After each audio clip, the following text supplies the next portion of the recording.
Yo, people, what's going on? Welcome back to the channel. Welcome back to Saeed TV. This is the Straightjacket podcast 371, and we are at a different time. Obviously, it's Ramadan. You feel me? Iftar is around the time we film. So for Ramadan, we will probably film a little bit later or a little bit before. So big up to everyone locked in. Smash a like on the video. Subscribe if you're new. Nuradin, how are you, man? All good, all blessed.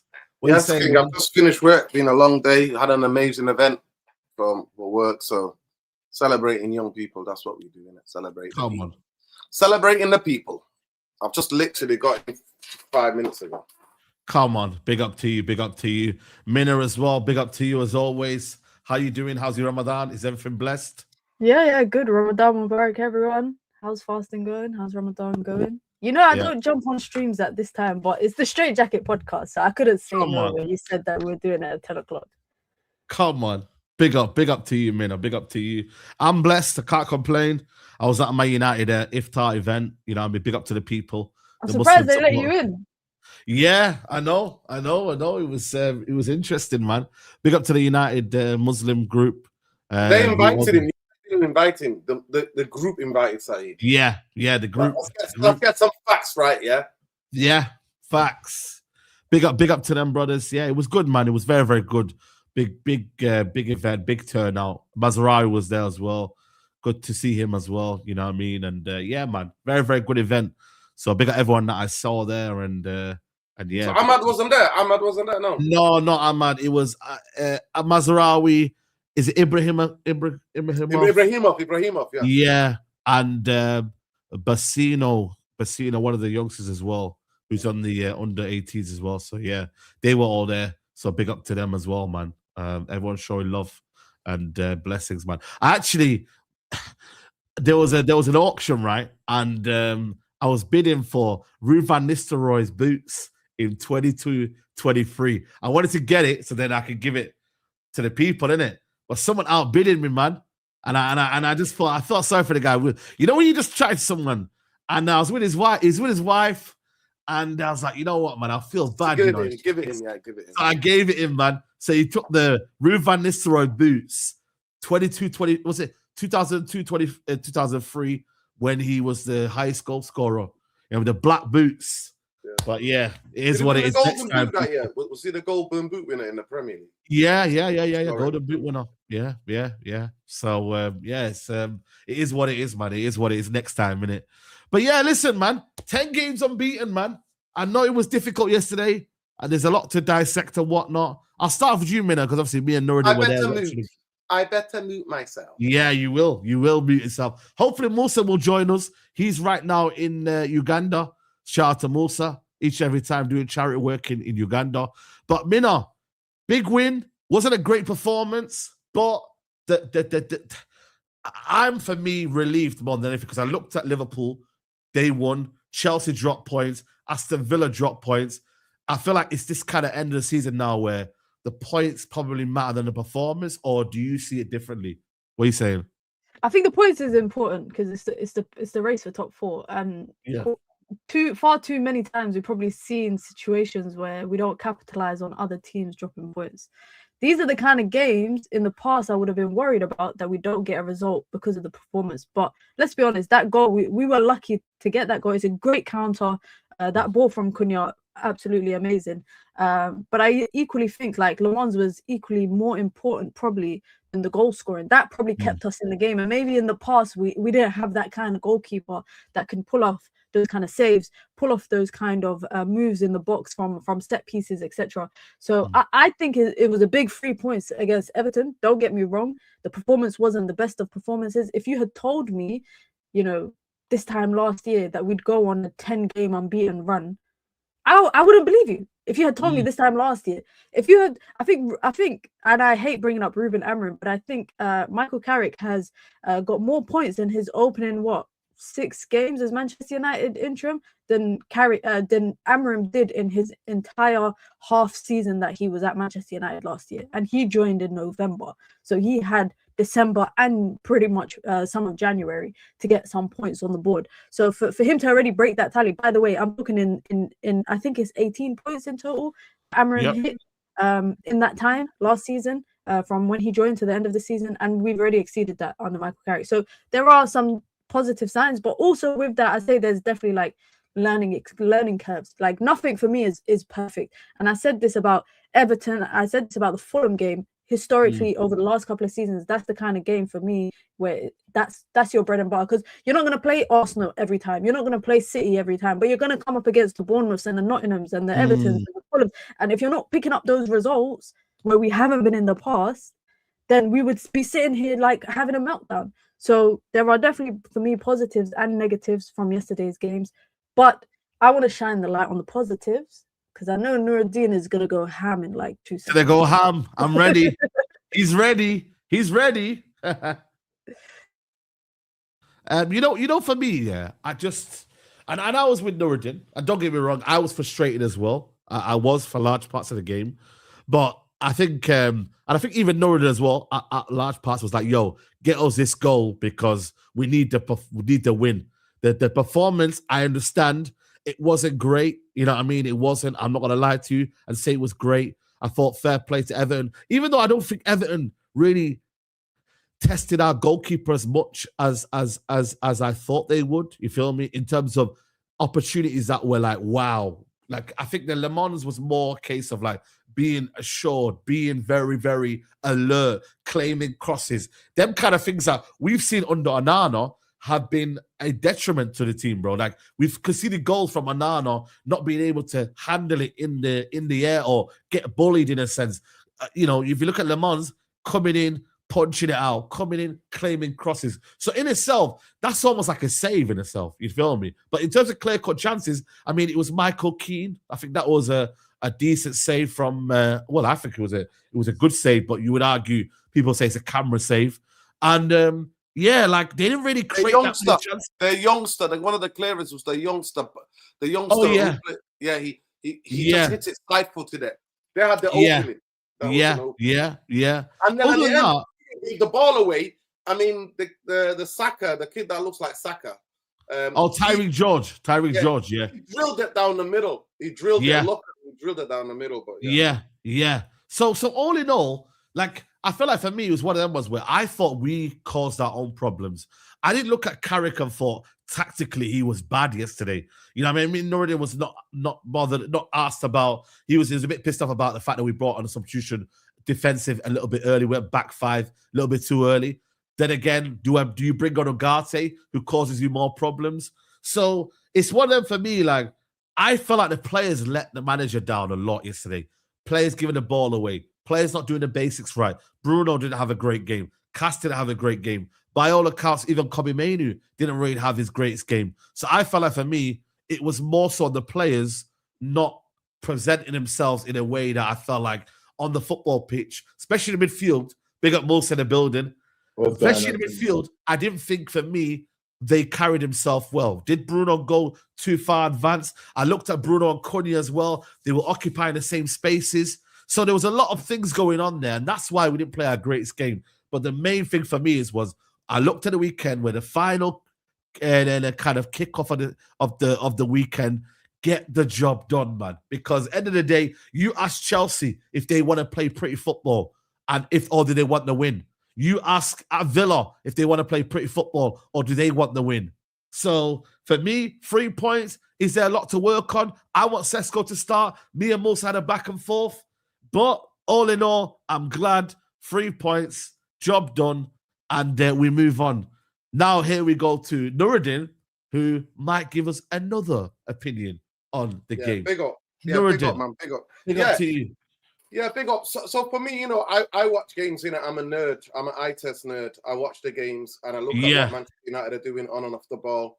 And I thought the first half was quite even. I thought that the first 10, 15 minutes, I think they came out, they pressed us really hard. And they came super aggressive. I predicted that in the preview, that they got the physicality, they're the second ball merchants. They did those things without having the quality of the pitch to trouble Manchester United, really. But I thought after we settled, we started to create decent approach play, and then we created the first proper chance. I think it was Luke Shaw on the left, or whoever was on the left. They put the ball in, and then the lot misses it. Then Cunha connects and hits Ahmad. Ahmad then has a shot. The goalkeeper saves it, and then Krasowski clears it. And then after that, I think maybe we only had one other shot for the rest of the half. The second half was an absolute disgrace. If you want the honest truth, it was an absolute disgrace what I saw. I saw players that couldn't pass 5 yards. I saw players who were just whacking it for whacking it, say. And if you look in the midfield, I looked at Casemiro, horrendous. Bruno, woeful even from the first half. And then I looked at Cunha even in certain things. Cunha had to save the game for me because he did so many different things. He lost the ball so many times. He ran into so many dark alleys. I mean, people want to talk about in terms of his dribbling, what he was doing. It was like we had Garnacho back, like in the dribbling sense. But it's a bit harsh. He saves it by playing an absolutely wonderful diag, right? Yeah.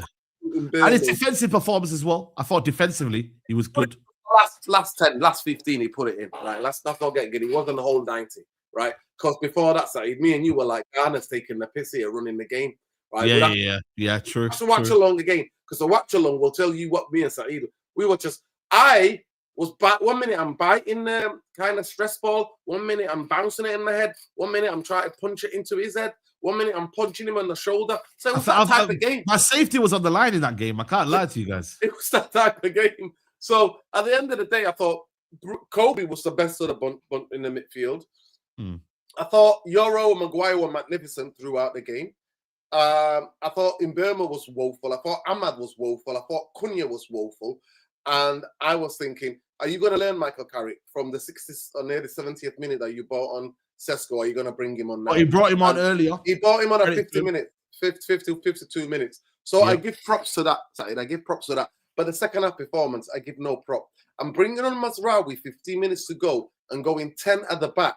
And even large parts of that second half, we were the team that were low blocking Everton. And this is not a great Everton team. Their midfielders, some of them, what's his name? The guy, Dewsbury Hall, he had one of the worst games ever, right? He was awful. But he still could have set up a goal. You know what I mean? He's still man. But we made them look so good and we got so bullied. It was unbelievable. I didn't know what the hell I was watching. But thank God to Sonny Lamins, because the only thing that they had was from set pieces. And the only thing they've got is hammering the big balls into the box. And then obviously learning from Tony Puel's Arteta. I mean, look what he's done to football. Look what he's turned the Premier League to, right? I swear, it's like, even in Sunday League, people will laugh at you. So if you did that on a Sunday League, everybody would be like, even a man walking with his dog will be like, what's going on here, lads? Are you playing a wrong game or is this rugby? Like, what are we doing? That's what would happen. And so for them to do that, what a lot of people are like, Lamison didn't make that many saves. It's not about making saves. You know what it is about? The assuredness that the biggest weapon they had on the night, the only way they thought they could get back into this game is by doing those in-swinging crosses from either side. They got a right footer with Ghana, and they got Dewsbury Hall left footer swinging it in from two sides. And they did everything, but it was WrestleMania. Word to Kobe Mainu. He posted after the game. It was WrestleMania. It was when everybody brawls in WrestleMania. What is that called? I don't know what that called, but I remember there's something where everybody just jumps into the ring. That's what that was. But the way that what we did in terms of the ball out the back, any sort of little tempo, anything, I thought Michael Carrick and that team are extremely lucky. We got out of there. Go and watch the last 15 minutes of that watch along. I didn't say a word. I was like that. You know what I felt like that last 15 minutes, 20 minutes?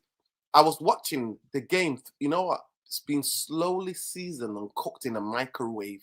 I'm watching the game getting cooked in a microwave. And I'm like that to tell it. I know that I'm gone. But I'm hanging on.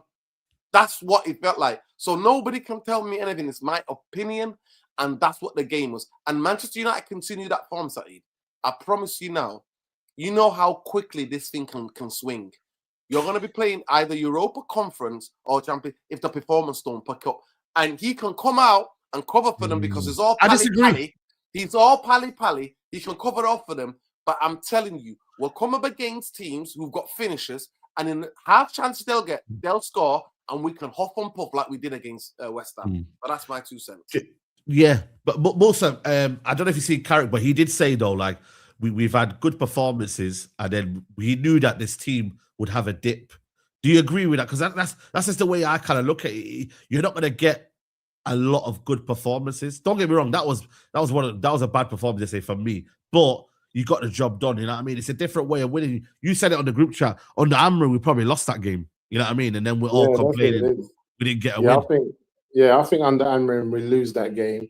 And I think that if Arsenal have a game like that after the run of games that they've had, we start hearing about this is what a championship winning side looks like. Yeah. You know, they win when it's difficult, they win when it's ugly, and we hear all that stuff. I just feel like Carrick, after 6 games at Man United, in the state that we were in as a club or as a team and as a fan base, and the fact that he's been able to come in and get us, you know, the amount of wins that we have got out of the last 6 games. And I just feel like even the front three, given an opportunity to kind of just gel, because Carrick, like Amrin, always made so much subs, especially at the back. He was always using up his 4 or 5 subs every game, and I just feel like this is the first time this season we've had a manager who's consistently picked a team, and just because they've played well together in the last few games, whatever it's been, I'll say they played. I think they've done well in the last 4 games. The last 2 have been questionable, but again, I like the type of win that we had yesterday, because there were many games where we turned up like we did yesterday and we just lost the game or we drew it.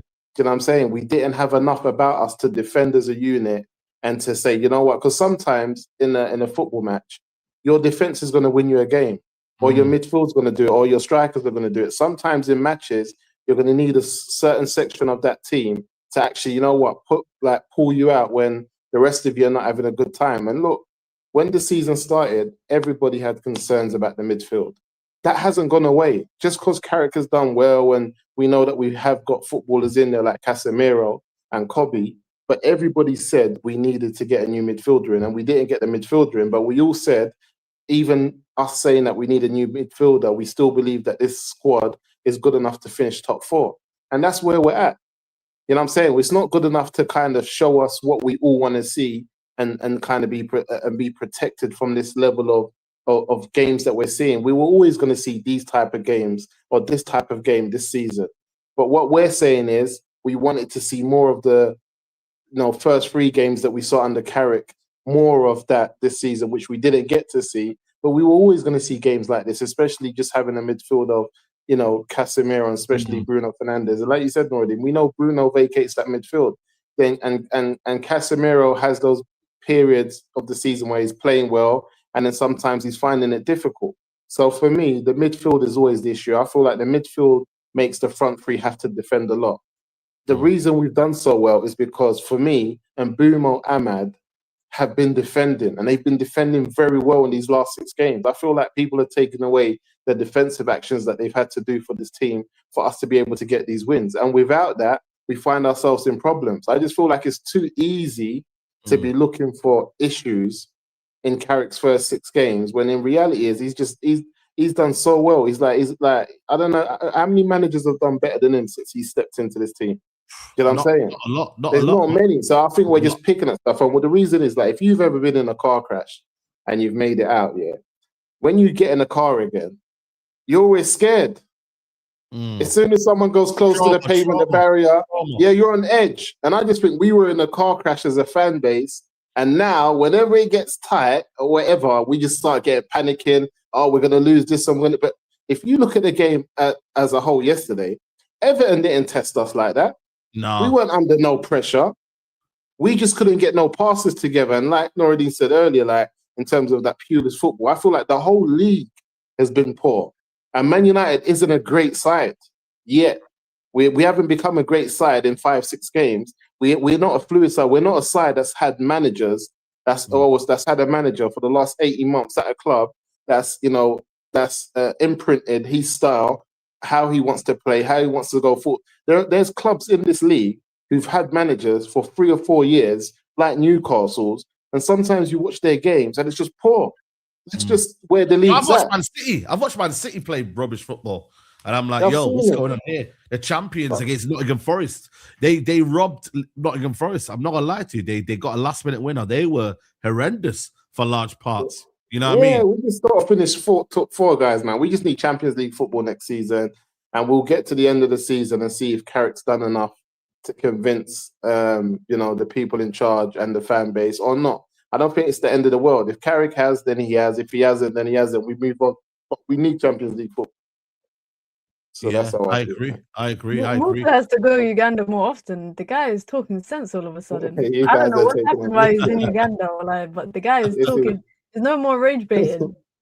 Listen, all I'm going to say is, Le Mans, mate, they're coming for me. I know that Onana guys are coming for me. I've been seeing them. No. Listen.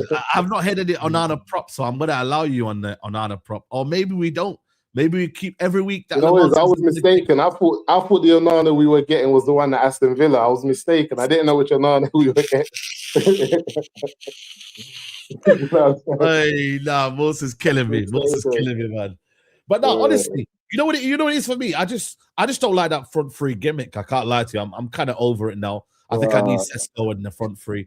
I know. And this is, by the way, Musa, this is me that I backed Ahmad, for a long time, bro. I keep propping him up. And even me, I'm saying, Ahmad, hold bench for a little bit. Re-evaluate what you want.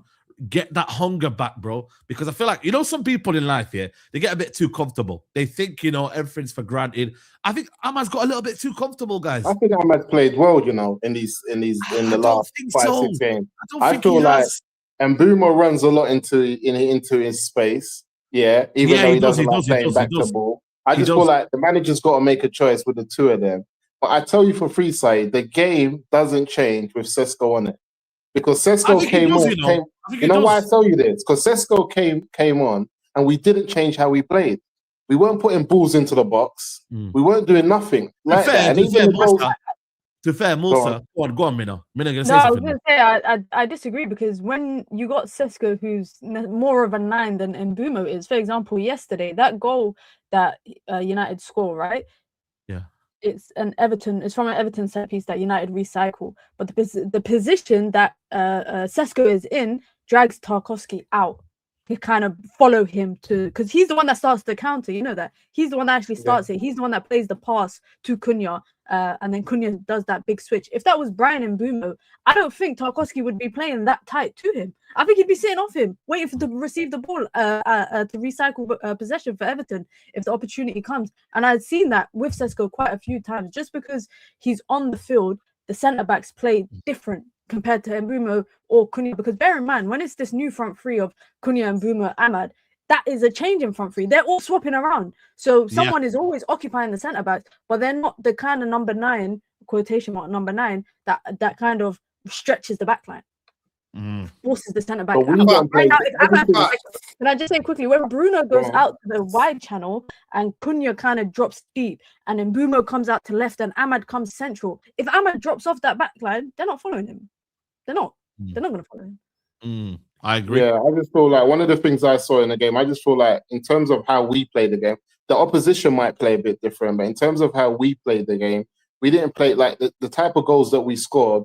I think we had a chance similar to that just before that, where Cunha slipped and he wasn't able to put the ball through. And we could have scored a similar goal, and then we had the chance again. And then we had another chance where Sesko should have scored, but I don't know what happened. He kind of thought he overthought it, and then he just kind of fluffed it in the box, and we went back. But on another day, we've seen Mbumo, as much as we all say we don't like him back to goal, but we've seen Mbumo 1-on-1, and the guy don't miss. But on transition though, this is the thing though. Yeah, but that was a transition. This is what I'm trying to say, because that was a transition goal. So this is what I'm saying. The goal we scored, if it was a different type of goal, I get it. But I'm happy if Carrick benches any of the front three and plays Sesko. That's not the issue. The issue is going against what Carrick is doing. I ain't got an issue with the decision that Carrick made. I agree. Because we're winning. Because we're winning.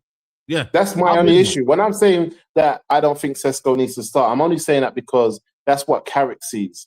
And I'm just saying, based on the fact that he's won 5 out of 6 and we've played well in some of those games, and I feel where we're lacking is the midfield. If Carrick then turns around tomorrow and benches Cunha, Mbumo or Ahmad, I wouldn't complain. I wouldn't be like, they got to start. I just feel like the manager he's trying to take do you know what it is? I just feel like if Sesko starts and doesn't score for 2 or 3 games, the pressure on this kid from the other fan bases, from the rival teams, and some of our, like we saw it when he was playing under Amrin, when he couldn't get goals, and everybody was like, you know what I'm saying, it's Sesko, and I'm not too sure, he's not this, he's not that. And I just feel like he doesn't need this type of pressure in his first season at Man United, especially when we've got senior players who've been, like you guys kept on saying, Prem-proven in Mbumo and Cunha. I just don't feel like he needs that type of pressure, man. I just feel like just let him do what he's doing as long as we're winning, and then we take it from there, man. Yeah, I look at it and I'm like, my thing is one of them ones where like you've got to try it. For me, it's one of them ones where, cool, you might not score for 2, but then that's coming from a point of view of, are we creating enough chances for him? Because if you look at that goal versus West Ham, I don't think Mbumo or Cunha score that type of goal, man. It's almost like a Sesko kind of finish. I don't know if they score that in the box, the little delicate lifted over the top. Xerxes scored a goal like that on his first game. Yeah, no, Xerxes did, to be fair. That's what I'm saying to you. Either way, I even mind if Xerxes went up front, because at least then it's a presence down that's there. Obviously, Xerxes hasn't got the pace that maybe Sesko has, but I just look at it from my point of view of, Mbumo, that sort of game that we play, I reckon for the better teams, yes, because then they're going to play against us. We can hit them on the break. So Mbumo, Cunha, and Ahmad running away from them is going to be unbelievable. But when a team is sitting back, Mbumo facing goal is not the best. Facing back to his goal, it's not the greatest first touch. Nor is Cunha. Cunha wants to drive. I just want to explain the goal. Right? Sesko, we're not scoring that goal if Sesko's not on the pitch. Watch it again. Yeah. I agree. Free kick for them. It's a set piece for them. We clear it. He goes, leaves Sasowski, chest it, one touch to Luke Shaw to Cunha, bang, right? Then he puts the burners on. So he comes deep. We've seen him in games where he comes deep and he kills the ball. Cunha and Ahmad is the only one out of the three. The Ahmad can come short and kill the ball with his technical ability, and then people can run. You know, that's what it was. It was opposite movements. Sesko come deep, Mbeumo stretch. That's what happened, opposite movement. And that's the thing I was complaining about before he was on the pitch. That nobody was doing that. None of them, all three of them were just in this gimmicky way of like interchanging. Ahmad going middle 1 minute, Cunha coming in center, Mbeumo going out on the right hand side. Listen, I said this before, right? Just because you settled on a team that won how many games or whatever games, that doesn't mean that that same team has the answers to the different games. And for me, Carrick is worrying in his inflexibility for him to read a game and go, actually, I need this guy to be able to occupy these two centre backs. I need this guy who's against it. I don't need all the movements. And actually, you know, like against Arsenal, look at the Arsenal goal, Saeed, the winner for Cunha. If Sesko, go and watch that goal again. If Sesko doesn't distract, watch Sesko's movement. Obviously, the ball gets hit. Sesko controls it. Boom. Kobe bullies one, going to give it to Bruno. Bruno gives it back to Kobe. Kobe plays it through. In that sequence of play, while that's happening, Sesko's already gone on his bike. Yeah, he's gone on his bike. What he's done is distracted 2 or 3 defenders to the side and gave more space to Cunha to be able to whip that ball. So he does it with his movements. I've seen him so many games that he, and like Mina said, centre halves, they look at a striker and think, I need to have you in my periphery all of the time. All of the time, I need to know where you are. So they get distracted. That Mbeumo will get more goals because of Sesko's on the pitch. Cunha will get more goals because Sesko's on the pitch. Ahmad, Bruno would get more because we've got Sesko on the pitch. Because he's on selfish runs, whether it's going left or right or going through the centre, dragging and occupying at least 2 defenders. That's what happens. Naturally, because of his physicality and a bit of pace of turn that he's got happened. If you don't believe me, go and watch the goal Cunha scored. That space doesn't appear without Sesko bending his run. He doesn't. Which Cunha goal? Which Cunha goal? You know, Sesko's been there all season, though. You know, he's been there all season. The winner against Arsenal. Oh yeah, Arsenal. The winner against Arsenal. He drags. The reason That's what I'm saying. He occupies space. Yeah. People and gives Cunha the space to be able to do that whip shot. And he was the one that won the first ball. Like tonight, like last night. He's the first contact. Lenny Summers kicks the ball to him. He touches it. Kobe bullies one of their midfielders. I don't know who he was. It might be the Spanish guy. Bullies him out the way. Gives it to Bruno. Bruno gives it to Kobe. Kobe gives it to Cunha. And in that sequence already, Sesko's already making runs, giving more space to Cunha. And that's what happened last night as well. He comes short, and Mbeumo did the opposite. So it's got opposite movement. Somebody comes short, somebody runs beyond.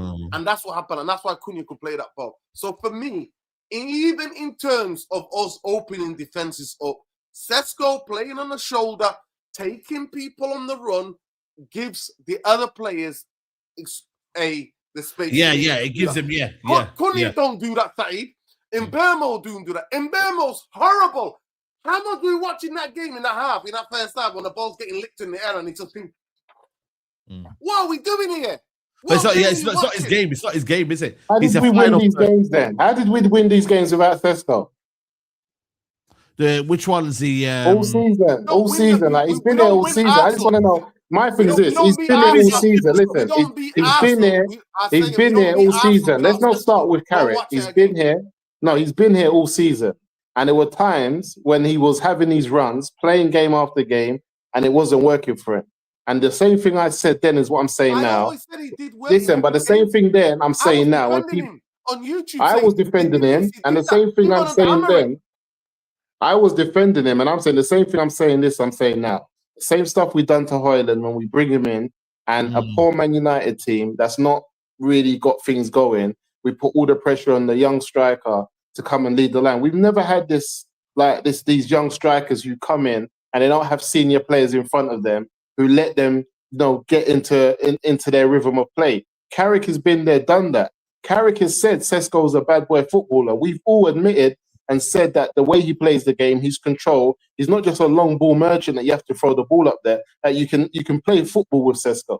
But all we're saying, the people who are saying that he should come off the bench, is that the pressure of a struggling in brackets Man United team that he walked into at the start of the season shouldn't be on this young brother's shoulders. It just shouldn't. Like, this is why everyone kept on telling me Prem proven. You went and got your Prem proven players like Mbeumo and Cunha. I want the pressure to be on them. And could Cunha go and win us the game? By the way, Musa, I agree with 100,000,000%. Yeah, I want the pressure. He's got a point, Nuradin, in terms of Højlund, the pressure, what we put him under. Maybe Carrick's looking at it thinking, you know what, man?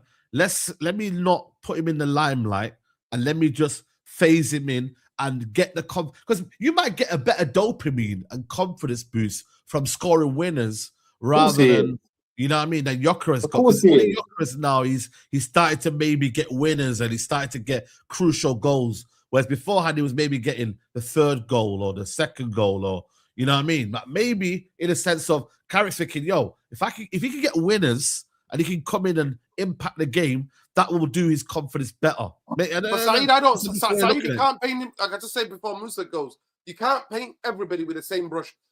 Højlund was a totally different player to Sesko. Sesko, he's come in, he had, the first 5 or 6 games, since he's coming, maybe 7 games, he's been getting into the positions, but he's, the urgency to hit the ball. Now, Saeed, I believe since we saw it against Burnley, we saw it, he's worked, when he was injured, when he got injured against Spurs and he was out for a couple of, this guy, Saeed, I'm not gonna lie to you. Listen, I got somebody. Tottenham game. Let's just say we know the people that we know, They specifically told me this guy is a nerd. Everything. He analyzes every little thing. Should he have scored that second goal, Nuradin, yesterday? No, let me finish. Yeah, 100%. So exactly. So he's young. No, let me finish the point. Let me just finish the point, and then I can do it. Let me give you the point. Yeah. What do you call it? He closed him down. Pickford closed him down quickly. Pickford and closed it down. I'll just say this, right? He, to me, at this moment in time, he deserves to start a game. He deserves to start a game, Saeed. It's no ways away about it. Yes, you need to have players on the bench, and we know that now. Actually, the first 11 who start are not always the people who finish the games. You got 5 substitutions. We know that in world football now. And your bench has to help you. But at this moment in time, Sesko is jumping to bits to start a game. For me, something happened for him confident-wise against Burnley. He bagged 2 goals and he did what he did against Burnley, and he looked like he was on a hat trick, and he could have maybe had a hat trick, and then the keeper makes an amazing save against him. For me, at this moment in time, he deserves to start, because you know what, Saeed, like you said, the gimmick of this front 3 rotation is not against every team. I genuinely 100% believe against the big teams it works, right? It works because the big teams, Saeed, come and attack us mainly. And the big teams, they can come, drop in and combine with our midfield. And actually the runners then is good to have those options. But for me, I think he's come on, he scored, and now he needs to start. That is the next game. He needs to start on Sunday against Crystal Palace. And then it's time for one of those people to hold bench. And the biggest thing, Saeed, we don't want to ever be a team who just relies on 1 player or 2 players. No, people have to come in and out. But I agree on the 100%. It's what I have based whole of my football watching, and I've talked about development of players. Now, would there be time to bring Sesko out of the team, Saeed? Yes. You have to pick and choose the games that you start him in. I think this game was for him to start. I think West Ham was for him to start. I think Crystal Palace will be the game to start. I don't know the game against Villa. Maybe against Villa we do something different. Because you know why, Saeed, against Villa play a high line unless they change the tactics. Good evening comes and changes the tactics. We have to know different ways, the different teams. I agree on the principle of the point that, yes, we can't burn out young players. We can't put all the pressure on them. And we have to give him some games and take him out. Give him some games, take him out on that limelight. Let him be on the bench. That's what we need to do to keep him fresh. That I believe. But there are games, Saeed, where he needs to start. He needs to start from the beginning. Let me bring you what he said after the post game from the Carl Anker. Shout out to Carl Anker on the Athletic. He said here, when asked if he had spoken to Carrick about his role in the team, Sesko replied, "We are talking, of course, but Carrick believes in me. Everyone believes in me, and they are getting me ready to start as soon as possible. It's more about me showing up when it's important. No matter how many minutes I get, I'm focused on delivering and trying to help the team secure wins. I'm getting set on the league from game to game. Again, I'm not even thinking about I have to start. Whatever coach decides to put me on, I'm going to be there. If I get 5 minutes, I'm going to use them. I'm just about trying to enjoy and deliver for the team. The way I look at pressure of scoring goals for Man United is something that I want to be a good player, something that I have to have. I take it as a privilege. It's something that has to be there. If you want to play at the highest level, it's about accepting it and not really caring about it. It doesn't really affect me."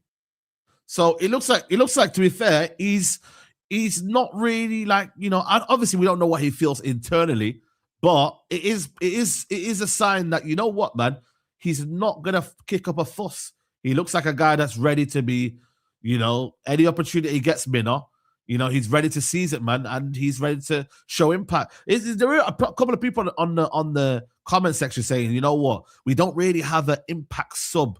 So if we play all our cards, you know what I mean, it might not be right, Minna. You know what I mean? Xerxes here, impact sub. You feel me? Can I just say on the topic of Xerxes, let's just remember that Musa said he'd had Xerxes over Sesko in the starting lineup. Let's just remember. Let's just remember. Now he's advocating for the other side, and he's saying let's give him time and let's not, put pressure. Guys, let's just remember. He's a senior player to Sesko. I'm just saying, let's just remember what Musa was saying about Xerxes and Sesko. It was never a comparison, by the way, but where it's either one or the other. For me, it was never that. One thing I will say is, though, that we love this conversation about, when a player's performing well, start them. Yeah. We have a luxury now to have players off of the bench that can impact the game. You look at the Arsenal game, having Cunha coming off the bench, it was a luxury. I personally don't think that Cunha I don't think he'd be starting right now if Patrick Dorgu was still fit and available. I think Michael Carrick is, found something that worked in the first game or two and said, and he probably would have wanted to stick with it because Cunha has made impact off the bench. And I think just to get confidence in general as a goal scorer, there is nothing more you could probably do than come off the bench and score. It's very tough to just shove a player, in my opinion, into the starting 11 when they have no confidence, no goal scoring threat, no goal scoring record. They haven't been bagging in goals in the last couple of games. I think he's got 6 in the last 7. He's got 7 goals in the Prem so far. And most of that has come in the last number of games that United have played. So for me, I look at each game, and it's the same way that I analyze the games against, Everton and Fulham, etc., where I say those are the games where, historically we might have lost it over the last couple of seasons, but now I want to see us winning it. It's the same approach I have for when I think of the starting 11s, because it's never going to be the same. The starting 11 for, a game against City or a game against Arsenal or a game against Liverpool shouldn't be the same as, one against Wolves or one against Nottingham Forest or one against West Ham. And same for the Crystal Palace game. I think the idea of potentially having no striker or no out-and-out striker against Crystal Palace, just to kind of drag the back line. And that's a team that like to play out from the back. They like to get their fullbacks going forward. It'll be very difficult for me to watch Cunha, Mbeumo and Ahmad try and do the same thing, essentially. They all want to get the ball. Mbeumo maybe might run in behind, make those runs in behind when he can. But I think Ahmad is most effective when he's got the ball at his feet. And I don't know why, but I think it was against, was it against Fulham?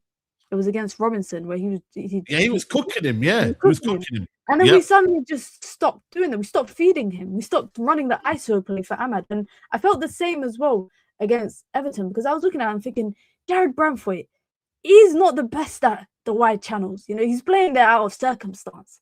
Get at him. But we weren't doing that. And we know that that's Ahmad's strongest suit is, I think, one-on-one. There's not many people out there than him, one-on-one.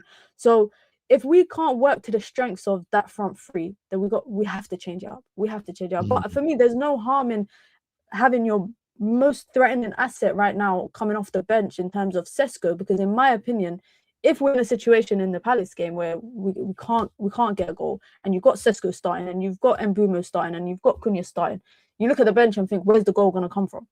Where's the goal going to come? And that's my worry. That is my worry at the moment. So Sesko can have an argument to start 100%, but I also think the conversation is two things. It's A, how the front line is performing right now, because I don't think any of them are doing themselves favors to stay in the starting 11 right now. And also B, how well Sesko is performing off of the bench. That is the main two arguments for me. And even like yesterday's game, I was kind of shocked Ahmad came off. I would have took Mbumo off.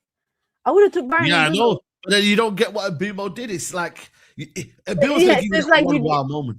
It kind of changes the decision. Obviously, in hindsight, now you're thinking, "Oh, I'm glad Mbumo never came off." But I just think, what did Mbumo do? What did he do? I forget. What did he do? Assist. He created. Come on, Ahmad gives assists all day. It's not. Minna's right. Ahmad could have gave that assist. It's not that deep. I didn't say that, bro. Don't put words in my mouth. I didn't say I could do that. Ahmad should have done that. It's not that deep. Musa, you know what it is here? Mbumo seems to be getting in them positions more often than not than Ahmad. And I feel like that no, there, that sprint. Like, no. What I'm saying is that sprint there, yeah, that Mbumo does there. I feel like in transition, I feel like Mbumo's got that. If you want the ball to feet, Ahmad clears Branthwaite, and if there's a yellow card, we've seen all of that. You see these type of goals that we saw yesterday and the play that we saw for us to get that goal. We've seen that goal already at Man United. It's not the first time we've seen that type of goal at Man United. It's not the first time we've seen Ahmad break off when he's come from a defensive block and won a ball back high and then just taken on his man and assisted. We've seen that. But I think what's happening now is that's what Staff is saying. That's what I mean. It's the target man. It's almost if that target man is Mbumo. When that ball is played first time, I think Mbumo's probably the most dangerous in attacking the space. You look at the goal against Man City is a perfect example. Who's the man that is straight to the end? It's Mbumo. Remember that ball that came over Ahmad's head and he controlled it? Was it that City or the Liverpool game? And then he put it in the bottom there. But I'm just saying we do that. Both of those players have the ability to do it. I'm not saying either or, but I'm just saying they both have the ability. I just think with especially the striker, I think once Sesko starts as Carrick's number 9, he's not going to get benched. There are players that you don't bench. You don't bench your number 9. I don't care about all this that we got to change players. Listen, once you've got a number 9 starting for Man United or Man City or Arsenal, and he's your main number 9, and you think he's experienced enough for the league and to play in that position, and you're prepared to put that pressure on him, you don't bench your number 9s as you would maybe rotate your wingers. You might rotate your wing backs or your right back, your left back. But I feel like if once Sesko fills that position and Carrick thinks he's ready, he's going to be our number 9 because we all think he's good enough. But we can't be having a number 9 that we're rotating. Come on, we have to be serious. He has to be our number 9. Can I just say, I'm not mad about this idea of rotating Sesko because ideally for me, it's platforming him the opportunity to get used to the league. Like Mbumo and Cunha, they didn't need that. They came straight from the Prem. And Sesko, he came into Manchester United, and like you said, he struggled in his first month or two, where he was basically had no impact. It felt like he was doing a graveyard shift. So I feel like the development of Sesko at United has kind of gone backwards, where he was shoved into the lineup. The manager left. Now the new manager has come in and said, you know what, we actually haven't given this guy the time to develop, get used to the league, get used to, working with the coaching staff to figure out his flaws and his assets, etc., etc. And I feel like that in itself is kind of positive. That is actually positive. I actually have no problem with the idea of him being dropped because, with Cunha, I'm not going to lie, when Carrick first came in and dropped him, I was like, oh, that's a serious call because this is a guy that we spent big money on that had double-digit goals last year. We brought him from the Prem. There's no excuse for him to not kind of come in and make an impact immediately or over the course of five or so months at Manchester United. With Sesko, I don't feel like that. I'm like, you know what? I actually feel like he's being nurtured in the right way. So why are we trying to rush that and kind of force him into a situation where just let his trajectory of his growth continue? But I will also flip that and say there will be games or times in games where it calls for him to be involved, and that's obviously a decision for the manager to make. But let's not forget, guys, that Musa just said now that we all know that Sesko is good enough to start, but he wanted Xerxes to start over him. Let's not forget that. They're both good enough to start. They're both good enough to start. I'm Are you just saying, telling me Zerski's not good enough to start? we- In fact, listen. You know what? There's no we, I'm not but gonna we lie are to not you. Mina put the encouraging. silence on, you know. Mina teed I him just up have to nice. remind Morgan You because guys you know are why? telling me He's playing this. too much Serious. games and I don't You like see it. what? Listen. See when Zerski gets his run of games by the manager and he starts giving it the gunshot. I don't want no one celebrating, you know. I'm gonna give my receipts. When Zerski starts giving it the gunshots, yeah, I don't want to see no celebration. All I'm saying is this. To back up Mina's point is that I think the same thing that's happening to Sesko is happening to Euro, and people have been asking about where's Euro. But I think Carrick is looking at these young players that's got talent, and he's saying, "I'm going to breed them in. I'm not just going to throw them in. We've got senior players that's been there, done that. Martinez, Harry Maguire, unless one of them's coming off like it's always been at Man United, that's when that young player is going to come in and he's going to get his experience and get his minutes. And if we had like cup competitions, it's not his fault. These men would have been starting. Sesko would have been starting FA Cups, and so would have been Euro. But it is what it is. This is where we are. He's coming. We got no cup competitions, so he's doing the best that he can. But I think the development of Euro and Sesko and what he's doing, this is what I prefer, because I remember when Euro started games and Saeed said he's got to start, and then he had one bad game against I don't know who tore him apart. I said it's true though. Southampton. Yeah. Get him off. Saeed was like, get him off. I said, protect my boy, man. You know what I'm saying? One thing I will say here, though, with them Boomer and Ahmad, yeah, the thing is, when you put a Boomer as like a touchline winger, he's not great. I can't lie to you. I mean, that time when he tried to take 1v1 Nuradin, and we're like, damn, man, he ain't got that. He hasn't got that 1v1. Listen, Ahmad has that. He sent Bramthwaite to the shops. He tried to drag him. It is what it is. So it's about utilizing the players to their strengths, and you feel me? You got 11 games right now. Don't do a lot, but do enough to kind of get games. You know what I mean? Like win games. Like, Carrick doesn't have to do anything tactically amazing. Like, I don't want Carrick to be this tactical where he's trying to do these magical, positional changes and do this. And I just want Carrick to manage. I'm not expecting that either. You know what I mean? But I think you are. Expecting him to do the I basics. think you are. No, I expect him to do the basics. The basics have been done. Can I just remind you? I've just heard you. I've been quiet. I've been well behaved tonight. No, but are you expecting a lot from Carrick? Let me finish, please. Right? I've been well behaved tonight. I've tried not to interrupt people. I've tried just to engage with the different points of view. I've been well behaved. I'm absolutely shattered. So this might be a good time. One of the reasons because I'm shattered as well.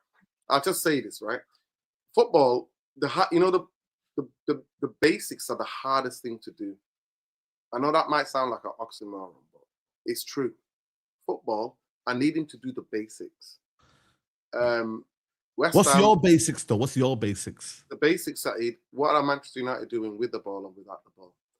He has all week to train these players. Sometimes he's got 2 weeks to train these players. Other than sending them on holiday where they're flying here and everywhere. That could have cost us the game yesterday. I personally believe that Manchester United, I need to be able to close my eyes. I don't need to see some incredible tactico like Amarim or Ten Hag. I don't need to see any of that. What I need to see is what are Manchester United with the ball? What are we without the ball? And that's the basic things of football. And then his biggest thing, what he's got, his biggest job is in-game management, reading the effing game. Which he did well last night. Yeah, let's just finish. He did that, bringing Sesko, and then he cancelled it by making everybody, the whole world, know that bringing Mazraoui, and then we went 10 at the back. Which was right, because how many games before? Right wing, he was cooking at right wing. Yeah, but how many games until we're allowed to judge him? How many games are you going to give him? We're going to be shameless. No, Dallo was at right wing. He was cooking. He was doing stepovers. He didn't putting deliveries into the box. How many times? He was cooking. It wasn't a back 10. How many times did Diego Dalot go right wing and take us up the pitch? No, but the thing is, he actually took us up the pitch quite a few times. Yeah, he did. He actually did. When he was, I thought Dalot was one of our better players. He even had a shot on goal. Yep. Yeah. I thought Dalot was one of our better players yesterday. I can't lie. We caught them on the counter because they absolutely risk everything. They saw us. At least he managed to capitalize on the counter. Mina, At least he managed to capitalize on the counter attack. In some players, everyone's forgetting that Carrick is just about them, they wouldn't be able to do that. Yeah. How many months has Carrick been at Man United? It's been less than a month, man. I think it's less than a month. I think you're all coming and interrupting me. I was well behaved. He's been here for less than 2 months. I didn't interrupt any of you guys once. No, I just want to pick apart what you said. I didn't interrupt any of you guys once. Nuradin. I did not interrupt any of you guys once. No, hold on a minute, Nuradin. Can we just pick apart what you said there about the substitution? For me, Mazraoui's job look, you got to remember, they were putting the ball in the box. There was a lot of corners going on. You seen the WWE that was going in the box. I felt like it was about getting numbers in that area, but also when you look at the bench here, when I look back at it again, I don't think there was anyone there for me to. If you either go and put Xerxes in the Bruno role, or you take off maybe someone else up front, and then you say to Xerxes, right, I want you to be in that. But I don't think it was the right game for Xerxes. I don't think it was the right game for Morehouse. I don't think it was the right game for Tyler Fletcher. Definitely not for Ugarte. So it was a case of, you know what? They don't look like they're going to score, but at the same time, let's double up on Tyreek George. And that's what they did. And Ndiaye was causing problems as well. You got to remember, Ndiaye, when he went on the left, was cooking. And then it was the final ball. So I feel like for me, end of the day, as much as I say, yo, cool, it was a little bit early and I was like, oh, what's Carrick doing here? End of the day, when I looked at what they were doing, I felt like, you know what, man, it's probably the best idea to do. And he showed the game out. So it was vindicated. You get me? I think sometimes we look up on managing decisions and we're like, oh, but what if that went horribly wrong? But well, it went right for Carrick. And he did well. Is offensive. Mazraoui is offensive. He's not that type of player. He was offensive, man. Yeah. So I don't know. For me, it's one of them ones where I look at it and I'm like, yo, Manchester United at the minute right now, when you look at it, we got over the line, we got the win, and I'm not gonna lie to you, I don't think Everton deserved anything from the game. It was Man United having to turn up and do their job. Obviously, Le Mans helped us a lot with his kicking. Let me know when you finish. I don't know what you want to say after that. I think it's done. Let me know when you finish. No, it's not done. No, it's not done because some that to me, all I heard is were a lot of waffle. But what have you got to say to that? Let me finish. Please, just let me finish. You bring Sesko on. You get Sesko and closer to Sesko, and you say, you know what, hold the ball up, and you get us out of the box. When you are getting deeper and deeper and deeper and deeper, you're inviting more pressure, and all it takes is one deflection, like we saw it, Arsenal against Wolves, where the deeper the Arsenal got when they got to 2-1, the deeper they got in the game, the more encouragement you give to the other team. And it worked, Saeed, because Everton had no quality, couldn't even get in a fluky deflection. But I'm telling you now, that game did not scream out Mazraoui. It screamed out. Who did it scream out? Let me finish. To get closer, 30 close to Sesko. And you know what? You get that. Let me. Listen, did I interrupt you? Just mute yourself. You put the ball, Sesko, closer to each other, and you get that ball to them, and you say, make it stick. What that does then, buys us time for them to buy fouls. It buys us time for us to get up, to get out of our box. And you know what you do in football? You know the biggest thing that you do in football is keeping the ball away from your 6 yard, your 10 yard, your 15 yard. You keep the ball away. That is what you do. He didn't. He panicked. That was the biggest panic. 15 minutes to go. You're letting their team know. You're letting their fans know. And the whole world know that we're going to try to hold on for life. And you know what? Psychologically, that even affects. When I play football, this is at the lowest level of amateur, basically not even a below amateur. When we play Saturday Sunday League, when my coach made defensive, that is telling us something. We need to retreat. We need to try to hold on to this by somehow. So for me, that substitution was the worst substitution ever for me personally in Carrick's time. That's the worst substitution he's made because you bring on Sesko to get the ball up the pitch.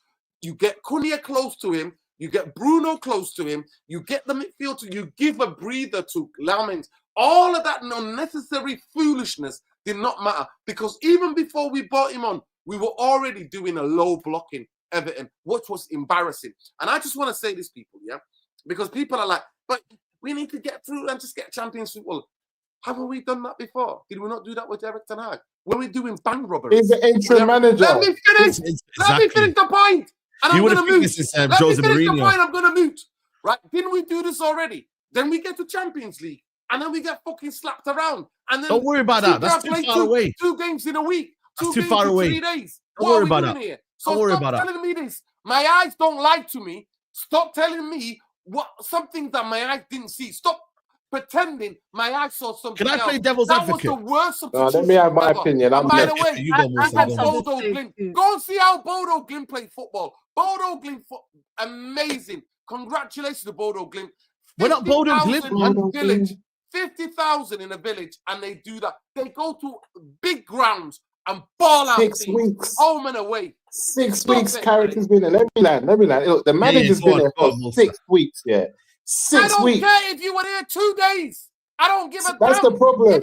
And in that 6 weeks, and that's whether you're there 6 years, whether you're there 2 weeks, you're not realistic, Nuradin. You're not realistic. You're not realistic. Let me land. Nuradin said that the manager needs a pre-season. Nuradin's told us on his platform.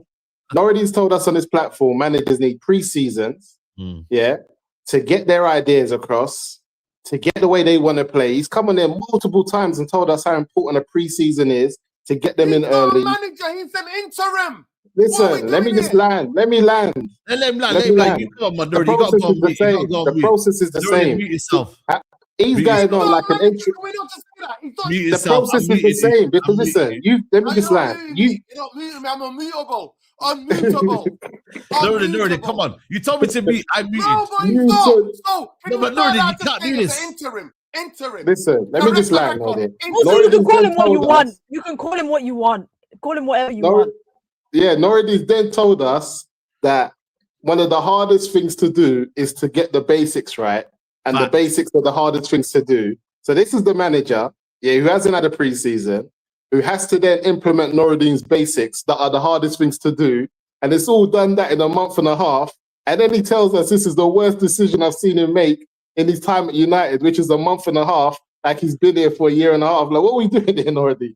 The guy just walked through the door. You don't do that. You don't tell your own players. You don't off the ball. Have you seen what we've been doing off the ball? We're going to go and defend them. Have you seen? He said, Nuradin said he wants to see how we are off the ball and on the ball. Have you seen how we've been off the ball? How we've been able to get back into defensive units and how we've been able to defend as a team. Like, United have been playing good off the ball since Carrick's come in. And I think some of that is also to Amrin and how Amrin had them defending most of the games. But at the same time, I just feel like the brother's been here for 6 weeks. Exactly. We're undefeated since he's been here. Yeah, things are going good, and you're putting all the pressure of a manager who should have had a pre-season onto Carrick, and then you're saying, "Well, we've been here before with Eric Ten Hag, and if we get top 4, but listen, he's interim. He might not be here at the end of the season. We just need to get into Champions League football, get a new manager in, and if there ain't a manager that's better than Carrick, we keep him and we keep it moving. It's not that deep." But also, I want to pick apart what Nuradin said, because again, he spoke waffle as well. He said, well, if you play a defender, you're going to be likely to concede a goal because you're defending basically, and you're playing this low block and it's not good enough. Well, I can play it the other way around, Nuradin. If you go and play Xerxes and Man United are on the front foot and they leave spaces behind. By the way, hold on a minute. We are forward thinking. You then got Sesko and Xerxes, maybe not tracking back. There is also going to be spaces behind either way. So you've got to make a decision. The manager said, you know what, I'd rather defend this lead, or even still when we had... we had chances when Mazraoui came on. Exactly. We had chances. It wasn't like it was just defended. Exactly. We were still going up the other end. Mazraoui is an offensive fullback. Mazraoui isn't your fullback that just sits there and doesn't do nothing. What Carrick did was actually clever. He got still at the back, and he also got a player that can actually carry the ball. That's why it's about. That's why for me. That's why for me it can work both ways. In the last 20 minutes. Can I say one thing? You know the biggest thing. Yes, you all understand. You're asking for more. How many did you want to have done already? Prove to you in the Arsenal game against Wolves when you camped inside your. What they say in the Arsenal game against Wolves? It's not. If you don't understand that basics of football that you rather have. Remember when we beat City last time before lockdown on the raid? We bought, why did we bring Ogalo on? We bought Ogalo to hold up Ogalo at City. Remember City before the lockdown? We beat them 2-0 at Old Trafford. You're taking the mick. You know why we did that? You know why we did that, Saeed? Because we were under the cosh, yeah. By that City team was really good City team. We were under so much cosh with so much low block. We bought on Ogalo so that we could have an outlet up the pitch, somebody who can hold up the ball, who can relieve the pressure of the players, the back four, the midfield, and even the goalkeeper. Let me finish. To get us up the pitch. But all of a sudden, I've got some amnesia, and you're making it out. I'm talking that some Martian language. You know what I'm talking about. You all know what I'm talking about. Sometimes you don't need a defensive player more than a defender in the air, in the back. You need guys who hold up the ball and so you're making out like Zersky, some sort of like goal line striker. No, him and Sesko closer together. Get Cunha up there with him. You're damned if you do. You're damned if you don't. Keep the ball. That's the problem. You're damned if you do. You're damned if you don't. What we saw, Nuradin, yesterday. Listen, you know what it is. And this is what managers say. It's always easy when you're when you're not one that making the decisions. How many times have we seen what Carrick be done by some of the world's best managers? How many times? I've seen Pep do that. I've seen Alex Ferguson do that. I've seen Klopp do that. I've seen Ancelotti do that. I've seen managers at the highest level bring on defenders to just get their win over the line and say, we live to fight another day.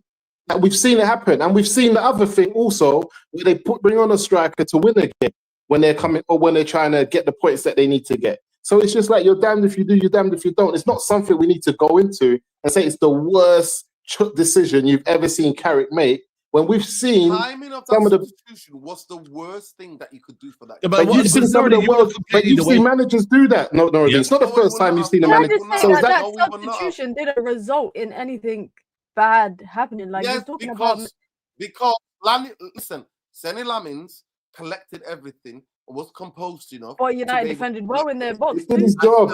That's what he gets paid for. He did his job. You're not giving credit to the defenders for defending well from set pieces in the box. We started watching WrestleMania, but Manchester United in that second half, I stand. That's why I think that tactics of that second half was a disgrace. Was that Everton of all teams who were being shit at their ground?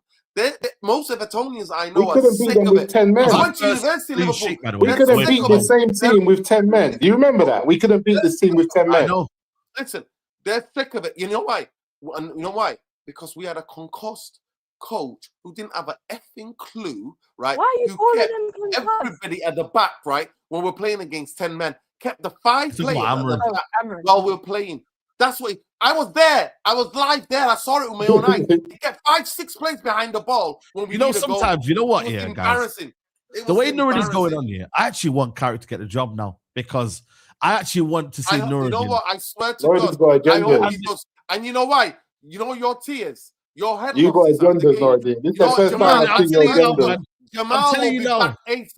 When Carrick is successful at this football club, I want to see you humbled. I want to see you humbled. You know what? And you know what I mean? When Carrick is successful, I want to see you humbled. And you know what? You won't get a better person to cheer for him than me because I'll be like, you know what it is though? Totally I think I will admit that. I think Minna, be honest though. Do you think Nuradin's expectations is high for an interim? By the way, for a guy I don't know what his expectations are. Well, his expectation changes every week. Every week he's complaining about something. Today, I'm so shocked that he's complaining about this. He said that Everton know, the fans know, the world knows that you're basically under the cosh for 15 minutes of the game by bringing in Mazraoui, but we won. So what then? Man. What then? What are we talking about? What are we actually talking about? And can I just say on the Xerxes thing about bringing on Xerxes and having him and Sesko closer? Listen, we've seen Xerxes come off of the bench and the guy cannot control the ball properly because he doesn't have match experience over the last couple of games of a run of games where he's got match readiness. Do you think I want to see the ball bobbing off of his shin pads landing to Idris Gane on the edge of the box? No, thank you. No, thank you. Yeah, he needs time to warm up. I actually didn't mind the idea of, you know what? defend. It wasn't just Sene Lamons that was coming out and doing his job. The defenders were doing their job well. You want to send on Xerxes, the guy can't even win an aerial duel. The guy can't even win an aerial duel. So now you're a man down in the box. Now, my boy. I was agreeing with you. No. You know that, Musa, you know damn well that Xerxes cannot win an aerial duel. You know that. On the air, he can't. He can't. He's good at holding. No, but he's not. But he's not. He can't. But he's good at holding the ball up, though. No, I'm talking about defending in the box. I'm saying by bringing Zeki on, you're losing someone that can win aerial duels. Because United, when Sene Lamons wasn't coming out to collect and he was getting caught up in that wrestling situation, somebody was getting on the end of the header to get it out. I honestly, I am so shocked that we're talking about this Mizraoui substitution. I need to know what Nuradin. There's agendas. There's agendas. I need to know Nuradin's agenda. Because if you can't, like 5 and 6, 5 wins out of 6, but it's essentially unbeaten. Are you telling me that Michael Carrick hasn't had a positive start and he's done better than what a lot of managers have? Like, if we compare him to Ruben Amorim when he first came in, he's bopped him off. He's absolutely bopped him off. And if you can't even be accepting of that and you're still trying to find the flaws to criticize and whatnot, then we need to have a red table with Nuradin and seriously get to the bottom of this issue. He's moving like Roy Keane with the agenda. You feel me? He's got a lot of similarities to Roy Keane. He's moving like Roy Keane. Roy Keane. But you know what? Roy Keane. Nuradin, you might have to look in the mirror. You might see Roy Keane looking back at you. What did you tweet to him, man? What did he do when he was at Man United, man? I need to check the tweets. I said Laura Keane. Man said go calling you Laura Keane. Yeah, man. And the main thing is, look, it's a Northwest derby. It's a cold. You know what I mean? It's been raining. You know what I mean? Shout out to Ty. You know what I'm saying? It's one of the conditions where the wind was blowing. It was very, very. It's true, don't know. You were saying it. It was, and also you always say about the Northwest derbies, and you always talk about, you know, Everton being, you know, they're Scousers. It's a Monday night kickoff. I just think for me, as much as I thought it was a poor performance, my thing is, guys, it's 3 points that them teams around us didn't get. And that's my prerogative. That's for me, today I was speaking to a lot of people today, and we all came to a unanimous agreement. It wasn't a positive performance. But what did we say? Good 3 points. We'll take that all day long. And that means we're closer to the Champions League. And cool. We won't. Listen, I get your concerns about next season. But next season, let's get there. Let's get to next season where we're going to buy better midfielders, where we're going to get more signings in the door, and then we're going to be more prepared for that. Don't get me wrong. It could have backfired, but it didn't. And I think ultimately, I don't think Everton were ever going to score. The way they were playing, I'm sorry. They had so many men that were off that night. Iliman Dry tried, didn't do much. Dewsbury Hall, you just said it there. He was shocking. You know what I mean? They played Ghana out of position. They weren't creating nothing. So for me, it's one of them ones where I'm taking the positives, and I think there were a lot more positives than there were negatives in a sense of Le Mans, in a sense of Sesko's coming back off the bench. I think that's where we got to focus on. But I hear you. You know what I mean? Nuradin's glass half full. You know what I mean? He wants to see, the other side of the picture, and maybe he doesn't want Michael Carrick at the job. So he's trying to get it out now. Yeah. Carrick, I don't want him. He doesn't deserve the job. He wants Iriola. I get it. He wants Iriola football at Man United. Nuradin, be honest though. You want Iriola at Man United? Yes or no? Yes or no? Everybody knows I love Iriola's football. So that's what I'm saying. You don't want Carrick to get the job. That's it. No, it's not about Carrick getting the job. I'm saying to you, Carrick has to earn the job. You can't just be giving because you're a man. No, but right now, you haven't even given. That's what I'm saying. You haven't even given opportunity. We're saying now, Saeed, 6 weeks in. Saeed, I told you before. Listen, before the thing started, you said after Fulham game. Saeed, yeah, because you said after the Fulham game. You said it way before that. Saeed, I saw Fulham come to Old Trafford and bob us off the park for the last pass of the second half. After winning 3 in a row before that. But Saeed, listen, I told you, I look at game by game, and I did it with Amr, I did it with Ten Hag, I do it with every coach. You gave Amorim 10 games. Listen, Amorim was... You said you're going to judge him after his first 10 games. I remember you said that. You give him 10 games. Yeah, and I was like... He's 10 games. And then I'm like... Yeah, give Carrick 10 games. Give Carrick his 10 games, man. Let's have this conversation. But because you've had it early, it feels like there's an agenda now. It's not agenda. Listen, it's not an agenda. I just judge a game by game. And some of you guys, and all I know that majority of the fans I'm around, in the stadium and in Manchester, in Manchester, they're like, Carrick, that's it. I'm getting the same. No. It's like not. Come on, Nuradin. It's Saeed, not. 100,000,000%. It's the not same Nuradin. I don't know who you're meeting, Saeed. You're not even meeting people in Manchester because you know what you are. You're watching too much football. You're indoors. I'm telling you now. Yeah, let me tell you something. Today. Yeah. I'm out every single day. He said you're a football merchant. You are what? You're a merchant, mate. Nuradin. Listen, you're doing too much hair. Hold on a minute. You're about to get people saying Carrick. Nuradin, let me say something. You're about to hear that now, but nobody's made a decision yet as to they want Carrick. I'm talking about fans. The fans are saying fans have said no. Carrick's doing well. Fans. From what I've heard, fans are saying. No, but fans are saying if you can't get the A-list managers in Ancelotti, Enrique, these type of managers, then we're not going to go and get your Iraola, whatever his name is, over Carrick. We're not doing it. You want us to go and get Glasner over Carrick. You know the disrespect, Loki, whatever his name is. You say his name correctly and go, whatever his name is. I thought I said it wrong. Bournemouth at the stadium of 11,000. The football he brought to them, win, lose or draw, it's exciting. But they've had difficult moments. Bro, they went winless for like 12 games. Yes, they did. Have you seen them? Have you seen the players that they have? Have you seen them having a breakdown? Have you seen the squad they have? Having a breakdown every week if you had Iraola and we went 12 games. He would be having a breakdown. He would be going mad right now if it was 12. He'll be saying, I don't care what you did at Bournemouth. It's what you do at United. Forget all of that. I'm not on the United job. And then he accidentally he'll stop his rant. But listen, honestly, I just said about Iraola. Could he be a possible candidate? Do I like the football that Bournemouth play? Yes, I do. Do I think, well, who's going to know how well he's going to do at Manchester United? We don't know. But do I like the brand of football that he plays, win, lose or draw? Yes. And you know me, I'm not all about just winning. I like to see a performance. I've told you before, I've clapped Jose Mourinho because he attacked at Old Trafford. Right? Other than bore me to death, he attacked. I will clap. I don't just look at the wins. That song, when they say we've seen it all, I've been here live, walking around Manchester, seeing every trophy Manchester United lifted. That's been my life story. So that's part of your problem. I'm about performance. I'm about performance. And I want to go to games and be excited. But no, that's part of your problem, though. I think you have expectations of the past for this squad. No, you have I just want good football side. I'm not even asking for too much. You are. I want exciting attacking football. That's I mean, you're not going to get that now. We don't play exciting attacking football every game. You can't expect that. You know what you can expect, though, is players to keep the ball. I think that's when I'm with you. Yesterday, I felt like for me, the players didn't do enough to keep the ball. But this brand of football that you're going to get under Michael Carrick. We won that. So what do? We paper over that cracks. We saw the same thing against West Ham. Nowhere, clueless. This gimmick. You have to do it in the middle of the park. Nuradin, cool. Nuradin. If it's not Casemiro.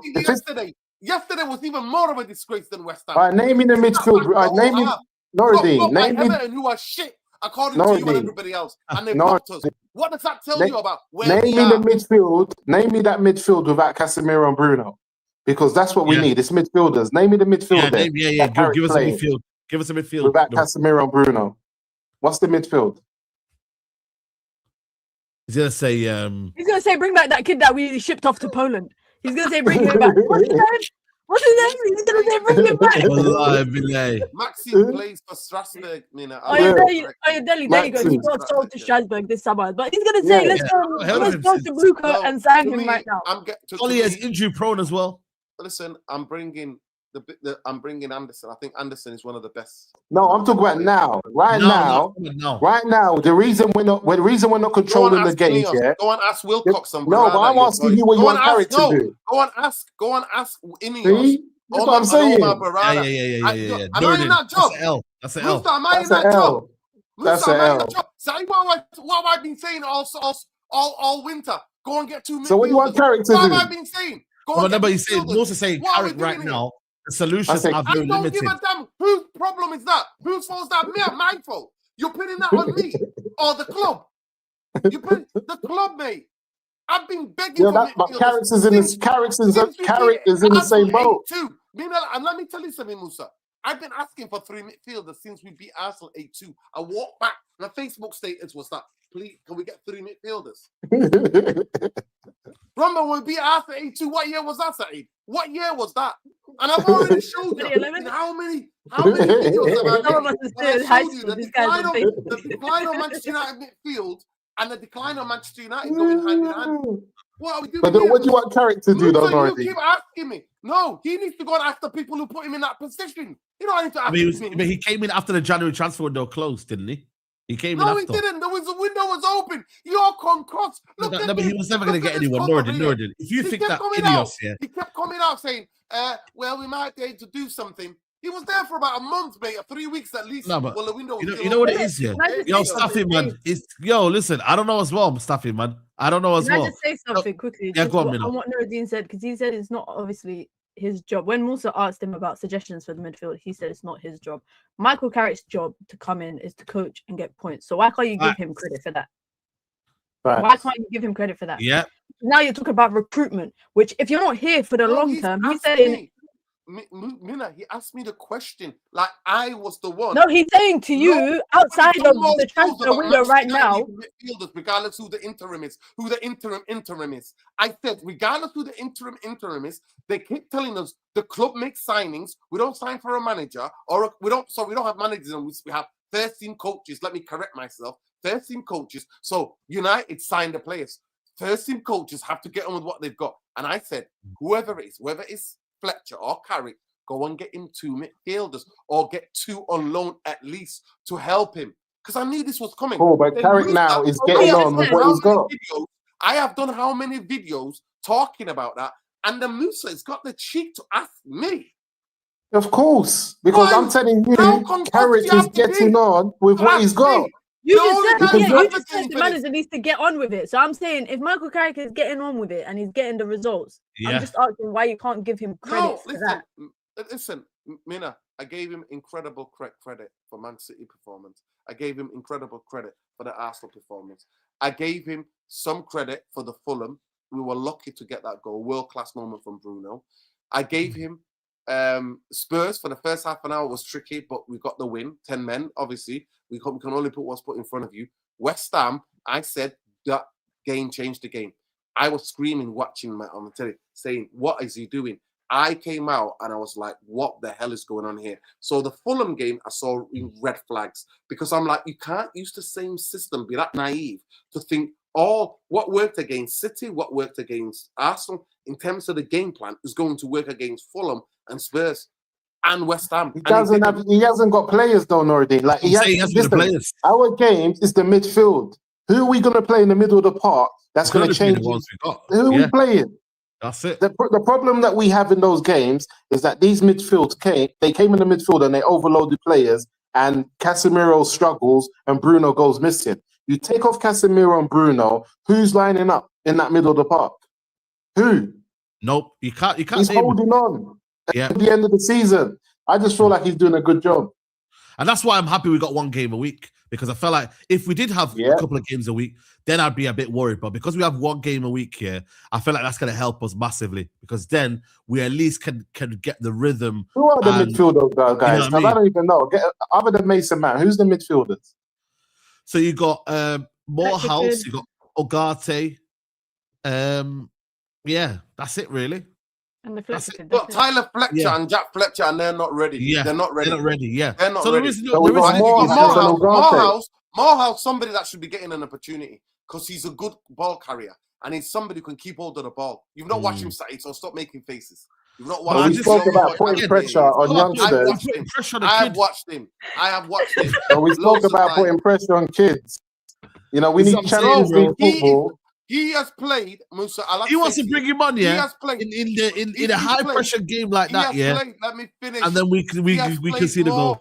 More games in the I don't know what division they are in, what they're called. I always forget them. They're somewhere League down 2. The London. PL2. Yeah, he's played in more League 2, and League 2 is physical, Musa. You know how physical. The lower you go, it's not the Premier League though. It's not the Premier League. Let me finish, Saeed. Right. The lower you go in the league, the more physical it gets. The Championship is physical to same. League 1 is physical to League 2 is even more physical. So in terms of physicality, I'm not worried about Morata because he's a. Where would he play? Bruno? Where does he play? Where does he play though? He can play in midfield. He can play Was it be Bruno or Casemiro? Or he can play as an 8. He can play as an 8, right? Or he can play. So whose position would he be taking? No, whose position? So I get you know what? He can actually play in Bruno's role or Casemiro's role. No, we have to be realistic, man. This is not realistic. Sorry. You know what I mean? The problem is. Misa, so is comp, you know. Is that what we're doing? Listen, I want to check him out. I want to check him out. I ain't seen him. Yeah. Listen, Jack Morehouse, he is 20 years old and he's Irish. He's quite quiet. Bone density. Can you imagine though Bruno vacating the midfield and leaving him with Kobe? He's not to get on with it. Listen, he's not that guy. It comes down to Musa, if you said to Jack Morehouse, do a job, he'll do your job. No, I'm saying, can you imagine Bruno? Musa, you know what? I made three lives talking about begging the fucking football club, do not let Collier go. Do not let Collier go. Collier's injury prone. You know why? You know why, Musa? Do you know why, Musa? Because I knew the game like yesterday would have been perfect to bring on for he's good. Collier's injury prone. I like him though, but he's a good player though. Perfect to bring on for Casemiro struggling in that game. Yeah, he's a good player. You know the club said they sent him alone and bought Jack Morehouse back.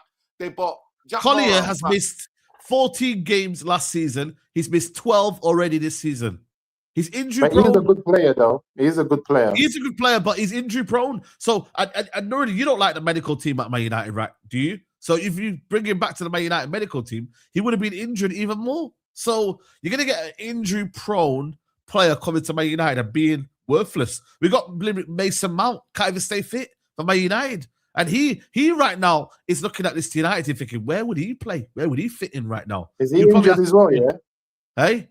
Is he injured, Mason Mount? Yeah, he's injured. There's a super chat here for Nuradin saying, if Xerxes had come on and conceded or drawn or lost, Nuradin would be complaining about that decision. Salute to him, though. Listen to Nuradin. He's trying to say it may cost us. Right, I'm coming here and I would have backed that decision that Carrick made. I would have backed the decision Carrick made. You know why I would have went? So now we wonder, would you back that decision then? I would have explained the reason why he bought him on. I would have broke it down for you. I would have said he bought him on because for us, I'll help us to get hold of the ball and to give the so the fact that Mazraoui came on, if it cost us, then why do we care? If it costs us, it's not the right decision. Behave yourselves, man. Behave yourselves. No fact. I'll come here and defend any coach. That's what we are now. We're not getting managers anymore. We'll get coaches. I will defend any coach's right because if I feel, and most football feel, there's the reason why he did this or the Nuradin, they're calling you Nuradin, man. That's crazy. Nuradin, you know, that's mad. You know how mad it is that Nuradin, yeah? You know why? I'll take that as a compliment. I'll take that as a compliment. You know what's mad? What's mad for me is that Nuradin is saying if he brought on Xerxes and we went on to draw or lose the game, I would explain defend it. Because it's his agenda. That's his agenda. Because even when the manager brings on Mazraoui and we win, he can't agenda. I will defend it. It's because the manager's doing what you want. It's because the manager's doing what you want. It's because the manager is doing what you want. You can't defend the loss. You can't defend the loss. Carrick made that. But that's what I'm saying to Mina. Because I'm principled. I'll be saying, you know what? I can 100% see Carrick try to get Sesko to hold up the ball, to get Sesko around him so that we can get up the pitch, so we can get out. That's what I will be breaking that down. I do on the principle, win, lose, or draw. I don't care about principle. When we go the other way, no, thank you. No, on your principle. We had enough players to get out. We had enough players on the pitch to get us out. No, we were not getting out because they couldn't even pass the ball to each other because nobody was holding. You want to bring on Xerxes, who the ball is bobbling off his kneecap half the time? No, Mina, come on, it's happened once or twice. Mina, you're making. You know what? You're absolutely trying to because you see him do it once or twice in the games where he's not caught up to the speed of the game. That's what it is, though. He needs time. That's my point. He's not caught up to match readiness. So how can you put him in that? He came on against West Ham and he helped us to get off the pitch, and West Ham got deeper and deeper, and he held up the ball, and he was close to score. How many minutes did they give him then? How many minutes did he get against West Ham? Let's see what he did against. Let me see. I want to find out what he did against that game. By the way, I actually like Xerxes. I think he should leave. I think he should leave. Xerxes came on against West Ham. Xerxes came on straight away, got in the box, the ball got in, and he was a whisker from equalising this much from equalising. Remember what I said to you earlier? So now we're talking about the fact that Xerxes was a whisker away from equalising, but he didn't. Remember that. Where do we go from there? No, but I remember that. Now we came on and we won. So where do we go from there? He bought a present. Him and remember what we said earlier, though. Remember what I said to you earlier. Damn if you do, damn if you don't. Both. Musa, do you agree with that? Against West Ham, no, I both said. of them should have come in at half-time. Of course they did. Of course they should have. Yeah. That's why I said to you, damned if you do, damned if you don't. Because if Carrick brings on Xerxes, can you see that, Mina? This possess built. So hold that, Mina. And for that amount of hold it. It don't matter. He went dispossessed. The ref had more touches, bro. The ref had more touches. How you say to me zero dispossessed? Scroll down. Scroll down to Jules. He put his foot on the ball, Mina. He put his foot on the ball. One out of one ground jewels. One ground jewel he won. One ground jewel. It's not enough sample size. No shit, Mina. No, nothing came of this shit. He's lost the plot, guys. He's actually lost the plot. Nothing came of this shit. Nothing came of this shit. There was because we didn't even win that game, but he's defending it. He's defending the decision. No, but he did play. Listen, he did play well. That's what I would like to have do. So I didn't see that. No, but wait, that's what I wanted. The last 15 minutes, I wanted Sesko on the football pitch, and those stats prove it. Thank you, Saeed, for bringing those if stats Carrick up. brings on Xerxes, if Carrick, listen, but this our argument is this, though, Nuradin. Our argument is this: if Carrick brings on Xerxes and we win the game, it's the right decision. If he brings on Mazraoui and we win the game, it's the right decision. As long as we win the game, it was the right decision. We can't go back on that. He made his decision and we won the game. That's it. Rhino tomorrow, man. We're going to chat Rhino tomorrow, the worst thing is, Musa, is I like Xerxes. Yeah. But this agenda about him, that he's the savior for any situation, it's concerning me. Because for me, it's like you can't throw a guy in who's not match ready consistently. Hold on. Nuradin, I let you speak, so you have to let me speak. Okay? Go on, Mina. But you can't expect someone who's not match ready to come in and be the savior every single time, because people will criticize heavily when things go wrong. So you can't say to me that if Xerxes came on and United draw or they lose against Everton, you would have applauded that more than the defensive decision that helped us win the game. It makes no sense. It makes no sense. And you say Diogo Dalot wasn't cooking. He was cooking at right wing. No, he wasn't cooking. He was cooking. He was pulling out step overs. It was like Ronaldo. The step over was mad. Right next to Mazraoui. Step over. You had Mazraoui doing the Cunha celebration. He was all over the place. What game did you watch? Mina, all due respect, what game did you watch? Not the same game you watched. Not the same game you watched. I sat next to you. What game did you watch? You were nervous, Saeed. You were so nervous. No, hold on a minute. Hold on. You see that? He said he came to your house and you were shook.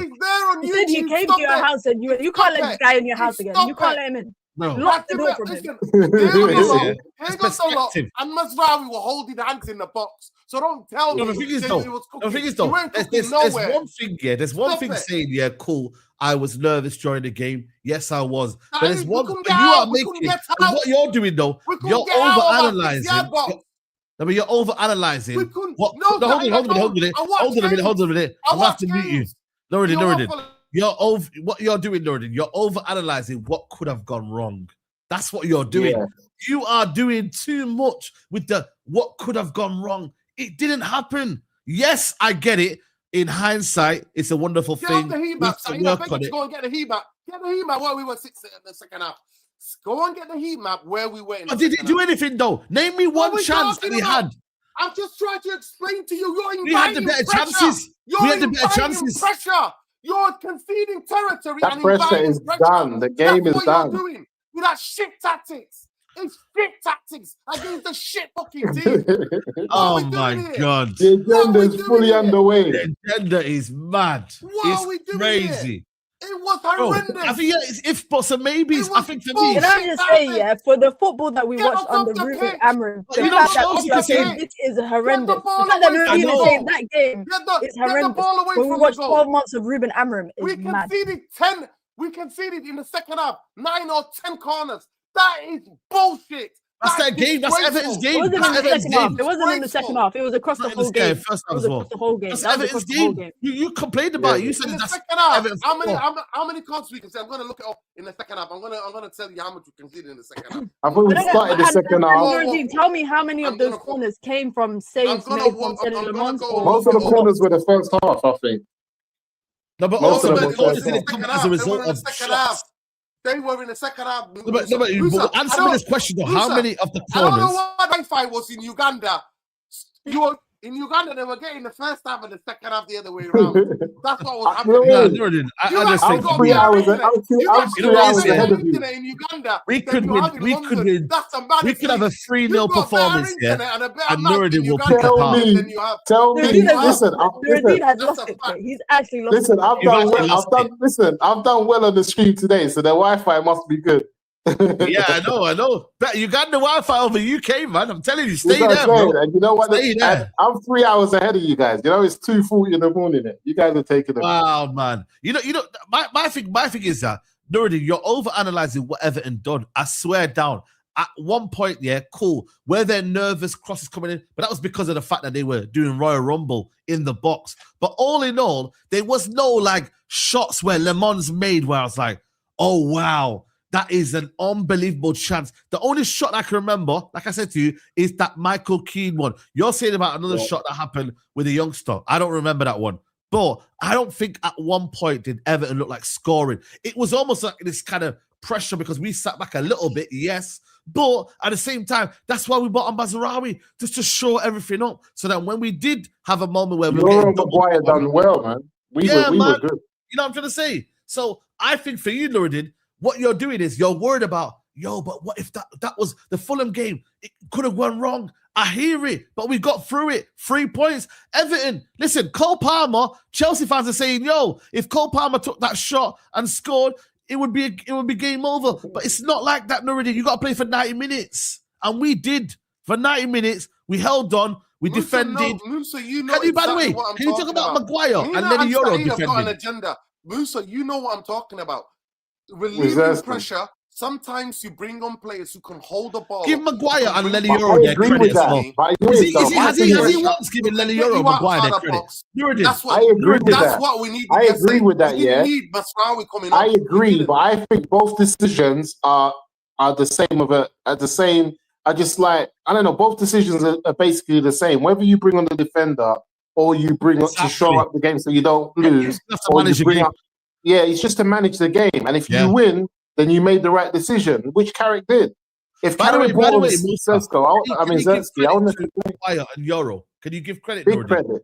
They were excellent in the game as well. Lenny Euro and Maguire were excellent. They were defending second balls. They were on it. They kept Tiano Barry quiet. I already gave them credit. I said Lenny Euro, Maguire, Sene Lamens kept us in the game. And Diogo Dalot. Dalot as well. Dalot was good as well. No, second half, he was nowhere to be seen. I'm sorry, God. I don't know what game you watched. Nuradin, I'm sorry, man. He was literally holding hands. He's literally holding Dalot was good, man. Dalot was good. You know me, I don't rate Dalot. Dalot was good. Dalot was good for me. In the first half, he was good. In the first half, he was good. In the first half, he was good. Second half, we all stepped back. That's what I'm trying to explain to you guys. You know what the bad thing is, yeah?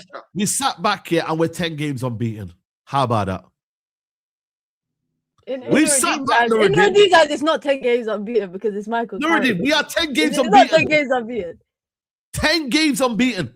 Cool, let's sit back even more. How about that? Michael Carrick has not even been here for 10 games. So you're giving credit to he only missed 3 of them. 6 games. Yeah. Stop adding games. Hold on.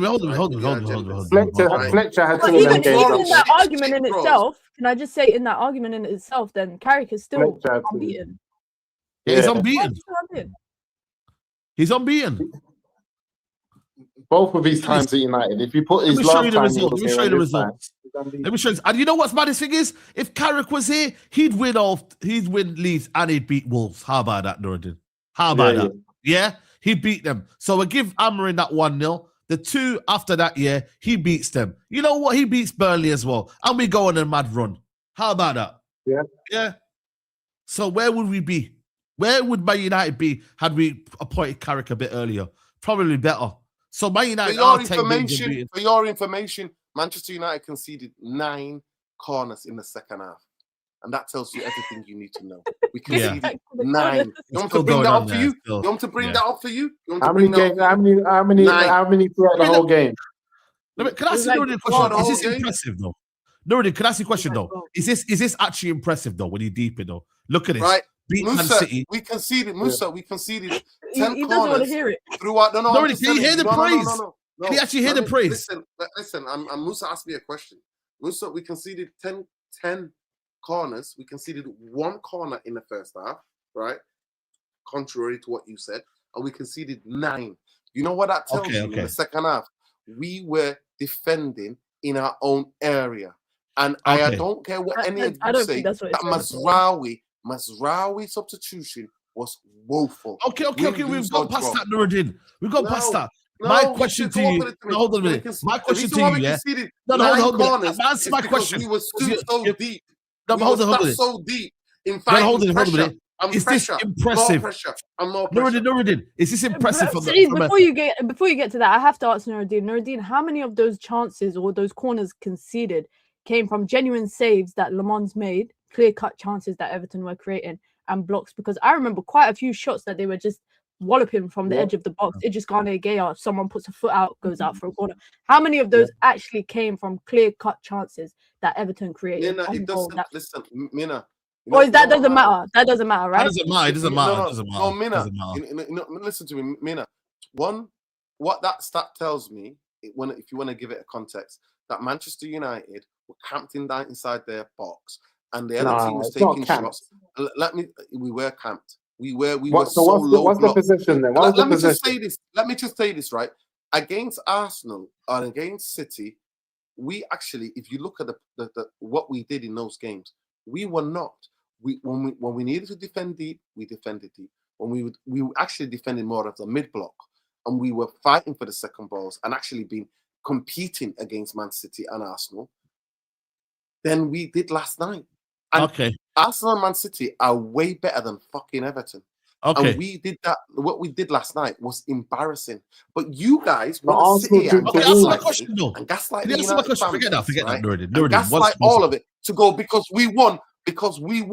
That's it. It wasn't that bad. It was woeful. Nuradin. And he stopped to bring on Sesko. I gave him credit for that. I said he learned from the week before. I gave him credit for that. But it's Nuradin, we could have played them another 90 minutes and they were never going to score. We could have played 2 90 minutes. They were never going to score. I don't want him because he's trying to dodge this question. Can you tell me these results here? I just talked about it. Are these impressive though? Are these impressive from an interim manager to be winning 1, 2, 3, 4, 5 out of his first 6 games? Is that impressive from an interim manager? Yes or no? Saeed, you're talking to somebody who's not just about, we don't watch football just because of results. I watch football. Oh my God. Here we go. So I'll explain to you. I'll go through it. The performance against Man City was I didn't ask you performance. Let me ask you performance. Are you asking? I didn't ask you performance. I did not ask you performance. I didn't ask you performance. I said to you. You asked me a question. Just hold on a minute. Answer my question. Answer my question, Nuradin. Them results, Man City on and off the ball, fantastic performance. Arsenal, fantastic away performance on and off the ball. Against Fulham, first half, yes. Second half, woeful. We hung on and we won it by the script. That was what my question.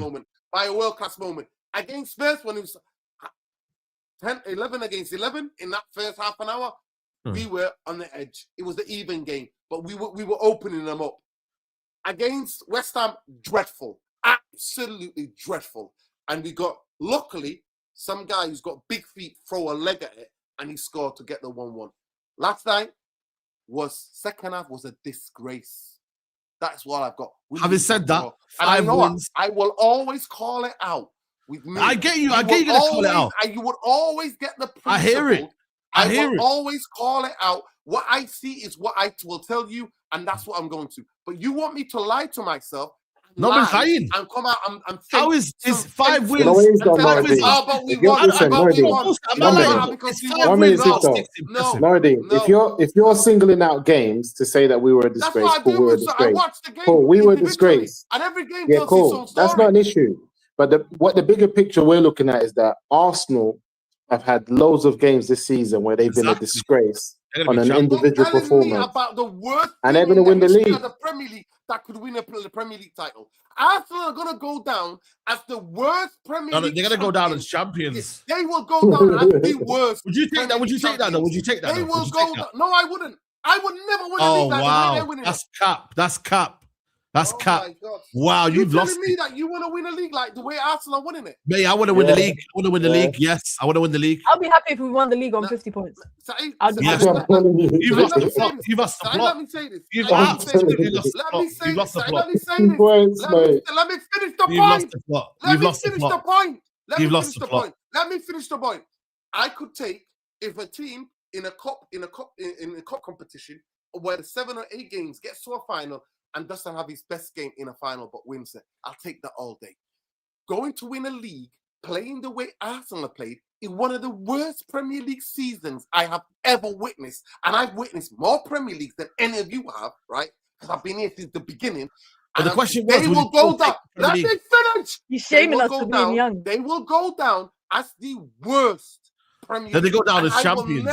And if that was my team, I am telling you now, I would be calling it out and I would be saying it. This is the worst Premier League. And but we're not Arsenal, though. We've not played the Arsenal, though. Why are you comparing us to Arsenal? The worst Fergie team was the one that won the 13. That was the worst team. Fergie. Did you take that? Did you take that one? Did you take that? Did you take that? No, I took that. I took that because I knew Fergie was leaving. So I wanted to go out on a high. Circumstances, he'll take it depending on the circumstances. No, I took it. I took it because you know that the other 12, Saeed, the other 12 were exciting. The other 12 were exciting. The comebacks, winning last-minute goals, all of the stuff that we were doing, they were exciting. And I was there to watch them all. And I was enjoying it, right? I enjoyed that one for, say, Fergie, go out on the top, see you later. And I was like, the players have to do it for him. Because the season before that, we got robbed by that fucking Aguero goal. That is what I'm talking about. For me, as an Arsenal fan, Arsenal, they're their own fans. You merchants, league merchants, you would want to watch an absolute dog shite of a season and go, we're champions. No, yes, I would. I said to you, hold on a minute. You know what I mean? Beggars can't be choosers, man. I know what I'm looking for. I know where I'm at. I'm not begging. You know what you are, man. And I look at every team. I look at every team that I've in the last 7 to 8 years. And you know what? That Liverpool team was exciting under Jurgen Klopp when they won it. You know, it's Nuradin's taking eye test. Pep Guardiola did what he needed to do. They scored. They went 100 points. Scored so many goals. That's football, mate. Arteta will be known as the guy who brought back Tony Pulis tactics and won the league playing Tony Pulis tactics. That is a fact. He'll be known as the Arsenal manager that won the league for the first time in 20 years. That's what he'll be known as. That's what he's going to be known as. He's going to be known as the manager that finally managed to get them silverware. There's people I know that haven't seen Arsenal win a title since they were 7, 8 years old, 9 years old, 10 years old. I'm not. I look at teams who you are who win. The majority of teams who win Premier Leagues have been attacking front foot football teams. And that's what it's been. Other than Jose Mourinho when he came back to Chelsea, and then he was free-flowing, then they got beat by Spurs. And then after that, he went super defensive. Super defensive. I remember we went there with what's his name? With Van Gaal. We bossed them. We just couldn't finish our chances. And they beat us 1-0 or whatever it was. So for me, I said it was Conte, and even though Conte had to change and bought Cesc Fabregas off the bench, other than playing 2 defensive players, that was the only 2 teams in the history of the Premier League that I can think 2 defensive teams won the league. Conte's, and even though he had to go attacking, Jose, who was attacking, then went defensive to try to win it. I remember everything, people. you can't talk to me. And this team will go down. This Arsenal team will go down as the worst champions in Premier League history. They will. And there are some Arsenal fans who would admit that and say that. That won't matter to them. It matters to me. But it matters to me as a United. Because you're an aesthetic merchant. That's why you're a No, I'm not aesthetic merchant. I mean, you matter about how you win. I am a good attacking football merchant. I just told you the difference. No. You know why you're wrong here. You know why you're wrong. Let me break it down. Let me break it down why you're wrong here. Because if you're an aesthetic merchant, yeah, like to the degree that why do you support are, Manchester United? Why do you support Manchester United? The point where you wouldn't accept. Why do you support Manchester United? Hold on a minute. Let me land my point. I've heard your point. Why were you not? You are an aesthetic merchant. Absolutely. Hold on a minute. Let me land my point. You're a big fan. I am transparent. Let me land my point. I've heard you already. Come on, man. My thing is, the reason why you're an aesthetic merchant is that you are willing to die on your principle other than to accept a Premier League title. A Premier League title. You're not willing to accept a Premier League title because it doesn't go with your principles of being an aesthetic merchant. That's what you are. No, but it's not though. You are Premier League champions. You have been consistent. Hold on a minute. You have been consistent. Have you seen Arsenal in the Champions League? In the league, 19 other teams, you've been more consistent in that. But you'd rather lie on your principles rather than be Premier League champions. Style football. That's why I support Manchester United. That's why you want Iriola. You know what? You know what Busby said? You know what Busby said? Give them something that the working person cannot be able to do. Entertain them. Entertainment. That's what Manchester United. That was before PlayStation and Xbox. The whole of that was before PlayStation and Xbox. You know what? All of it was built on. All of it was built on. All of it was built on. All of it was built. I'm talking about that. Listen, that's a cup final. That's one final. I already explained it. I don't know where you were, Matt Cord 99. I already said you can lose. You can play bad in a final and win, and that doesn't matter because you played well in all the other rounds. To the Arsenal. You played well in the quarterfinals, in the semifinals. What about George Graham? What about George Graham and the Arsenal? It was fucking boring. It was. But did they care? Did they care though? Did they care? I care. No, I don't care because I support Manchester United. Because you know what Manchester United did? They blow teams away. 92, 93. Blowing teams. They weren't amazing. We didn't have amazing title races. In the league, Manchester United in 1994, the best team, one of the best teams of Manchester United. Paul Parker, Steve Bruce, Gary Pallister, Dennis Irwin, midfield, Roy Keane, Paul Ince, Cantona, Keane, Giggs, Kanchelskis. We were scoring 22 touches, one touch from every player, putting the ball at the back of the net. You weren't even here to see it, Saeed. I was at the Stratford end. I said, hey, I was there going, oh my God, what's this living in the past. What is this? You're living in the past. No, I'm not living in the past. You are living in the past. You need to deal with the reality. The reality is right now. That team went to do the double. I'm not living in the past. There is no team, Bruce. I'm not living in the past. Live with the reality. Live with the reality. That team didn't play total football. Live in the reality. Live in the reality. You don't have that. The reality because of this. No, hold on a minute. I didn't ask that. That's what they've done. That's the reality. We were way ahead of everybody. And you now, you can't. You know what I'm letting you know. You're living in the past. I'm going to watch your videos. The next time Arsenal scam a 1-0 win, I don't want. You know what I want you to say? Yeah, champions. That's what champions do. I don't want you to talk. Yeah, they're gonna win. They're gonna win the league, though. They win the league like that. Do they care? Tony Pulis tactics. I don't want you to ask truths when you think truth. What is the football this team's playing? We're rivals. We're always gonna mock people. And I want them to win the league because I don't want fucking City winning. Living in the past, man. I want them to win. I know. No, I'm not living in the past. I am not living in the past. I'm staying true to Manchester United fucking DNA. And majority of you are not. You can say the whole thing. You can't keep saying Man United DNA when you said Man United DNA is not. Fans. Hey, you said Ratcliffe and Glaze is out. So where Man United DNA been? Manchester United, there's no DNA.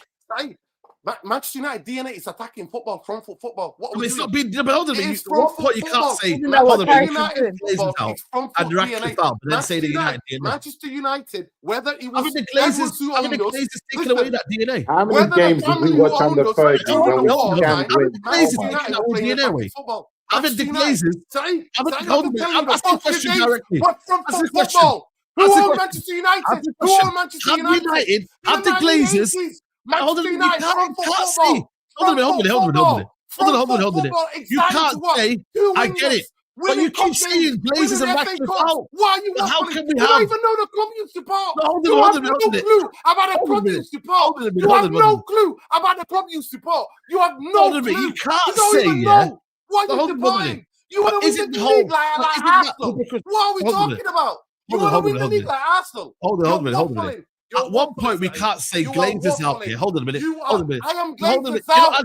I am Glazers out. So how can you say United way? I have always been. There is no DNA. The DNA has been lost. In danger. The DNA has been lost. Put the Glazers. They put the club in danger. Glazers have. How is the DNA still here then? Manchester United were way ahead of every other team. Way ahead of Man City. Again, who did that? Who caused that? We were way ahead. And now we are mediocre.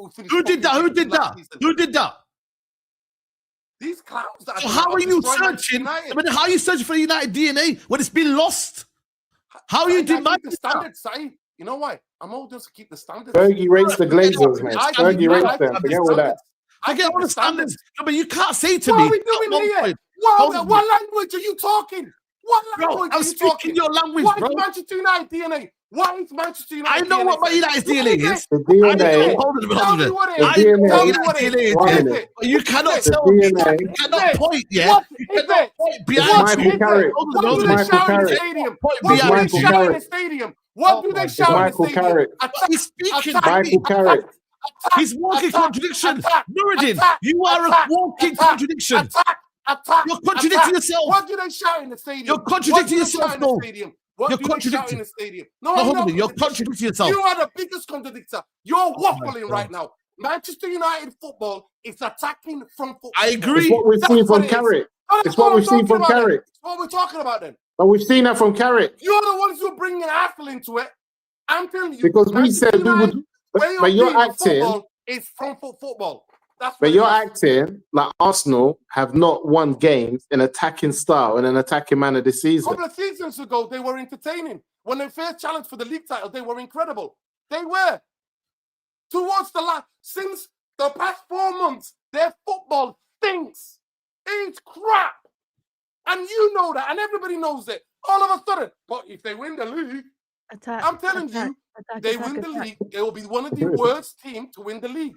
But isn't football? Am I losing the plot here, guys? They will be. Isn't Nuradin walking contradiction by saying United's DNA is to attack? How am I? Yeah, the same problem. Hold on, let me land my point. If I land my point, I'll do it.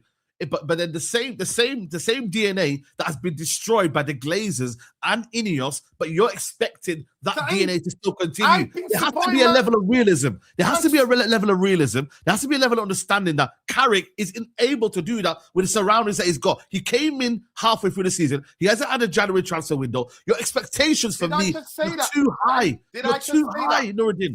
Did I just say that? You're living the past. Somebody asked me about Arsenal, and I've just answered the fucking question. I said Arsenal. Forget Arsenal. Why are you bringing Arsenal into it? Somebody brought them fucking up. No, that was one guy. One guy. I said, to me, attacking front foot football is the most important thing to me. No, but what we said this, Nuradin. We said this, Nuradin. After 13 years, but we said this. But we have to understand, you're the exception. You're the exception. Let me hear Musa. What I'm saying is, you're the exception. This is not an Arsenal channel, because I would have brought up the Arsenal results this season to see that if Man United had a season like Arsenal this year and won the amount of games they've won, scored the goals that they've scored, and we won the league, that you would not be happy. I don't think so. I don't think if you look at Arsenal's season as a whole and the games that they've won and how they've won the games by the amount of goals that they've won it by, that you would tell me you would rather not win the league. No, I will be calling it out. I'll be calling it out, Musa. You know what I mean? I told you. How long have you been? It's not as bad as we. Listen, how long have you been debating with me? How long have you been debating with me? I understand what you're saying. Have you been debating with me about football? How long? No, but I understand what you're saying. How long have you been debating with me about football? What have I always said to you? What's the number one thing? Front foot attacking football. I like to go to games. I want to watch front. It's not as bad as you're saying. But it's not as bad as you're saying. Their football's not as bad as you're saying. Their football is not as bad as you're saying. That's my point. I agree with everything you're saying. In the last 5 months in the league. In the last Since 5 the months. league started, yeah, it's not as bad as you're saying. In the last 5 months in the league. Yeah, it's not as bad as you're saying. Yeah, it's not. Honest with yourself. I'm going to be honest with you. Listen, I'm going to be honest with you. It's not as bad as you're saying. You can't have all of the world football expertise, some of the best players. Listen, forget the Premier League. I'm just saying this, Nuradin. You can't have everyone in the English league talking about saying Arsenal's the best football team in the league or in the world at this time, with the best squad, playing some of the best football, and then you're just going to say, oh yeah, if United were doing that, I wouldn't want to win the league. Come on, man. Let's be honest. We banter them. We banter them. That's the difference between me and you, and that's what you guys can't handle. You're the exception. Football. I always said to Saeed, I've always said to Mina, I've always said to anybody who ever asked me, I always said there's 3 results in a football game: you win, you lose, you draw. And I always said this: it's how you win, it's how you lose, and it's how you draw. I've always expressed those opinions. I've always talked about how you draw, how you lose, how you win. It's important to me. And there's context but behind you guys that. Want to gaslight me and tell me no, Nuradin, it doesn't matter because there's a shiny truth. The position that Carrick is in, though. And in my lifetime, I banter Arsenal. I banter them. But I'm not gonna accept 9, 10, 11, 12, 13 Premier League titles. 13 Premier League titles. I have watched them season in, season out. I've seen them. And I have enjoyed. The reason why I love United, because we've done it the fucking right way. Now, did we do it every single game? Were there games where we had to nick it? You know what? We nicked it, but the next week we came back, we smashed teams 2-0, 3-0, or 3-1, 2-1, whatever. But we entertained. For me, I've already spoke to you. Why do you think me telling you about Jose, what happened? Why do you think these things are details that I pick up? Jose, when he came back to Chelsea, he was quite attacking. I was like, wow, this looks quite impressive. Chelsea are whacking teams. Chelsea are by far the best team in the league. They got beat at the Old White Hart Lane. After that, changed it. And Jose says it out of his own mouth. I was telling my friends, saying, Chelsea are going to defend. They're going to be super defensive now to the end of the season and bought everybody to death. They did that. Conte did that when he came to Chelsea. And you know what? Fabregas sat on the bench. He brings Fabregas on. They start scoring goals. He keeps him. They go a bit more attacking. The point I'm trying to make to you guys, to me, the way I see football is different to all of you lot. You just need to accept it and stop trying to trigger me by telling me I'm contradicting. You know, one thing I'm not doing is ever contradicting myself. You are. Let him draw games. What's the but how does we finish, man? How did we win games? How we win the games? How did we win the games? How did we lose the game? Did we lose the game by testing the goalkeeper? Like I always give the example. I hated Jose. I lost my fucking hair because of Jose's football. Going to that shit fucking stadium, watching Scott McTominay passing the ball back. Scott McTominay passing the ball back to the defense. On the Stretford end are shouting and saying attack, attack, attack. He attacked against Spurs, and I stood there and clapped him. I said, that is what I want to see. Win, lose, or draw. I got heartburn, bro. This guy's giving me heartburn. I need to drink my Gaviscon. The cockerel's going off mad in here. The cockerel's going off. It's going cock-a-doo-doo right here. I don't know if you look can hear it.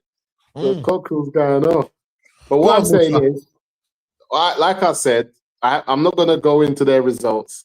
But they've scored more than 3 goals so many times this season. They've beat a lot of teams convincingly.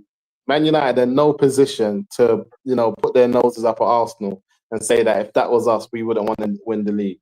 I get where Nuradin's coming from. I totally hear where Nuradin's coming from, especially the DNA of Manchester United football and what it was built on, established on, and when United were consistently winning. Nuradin, I understand it.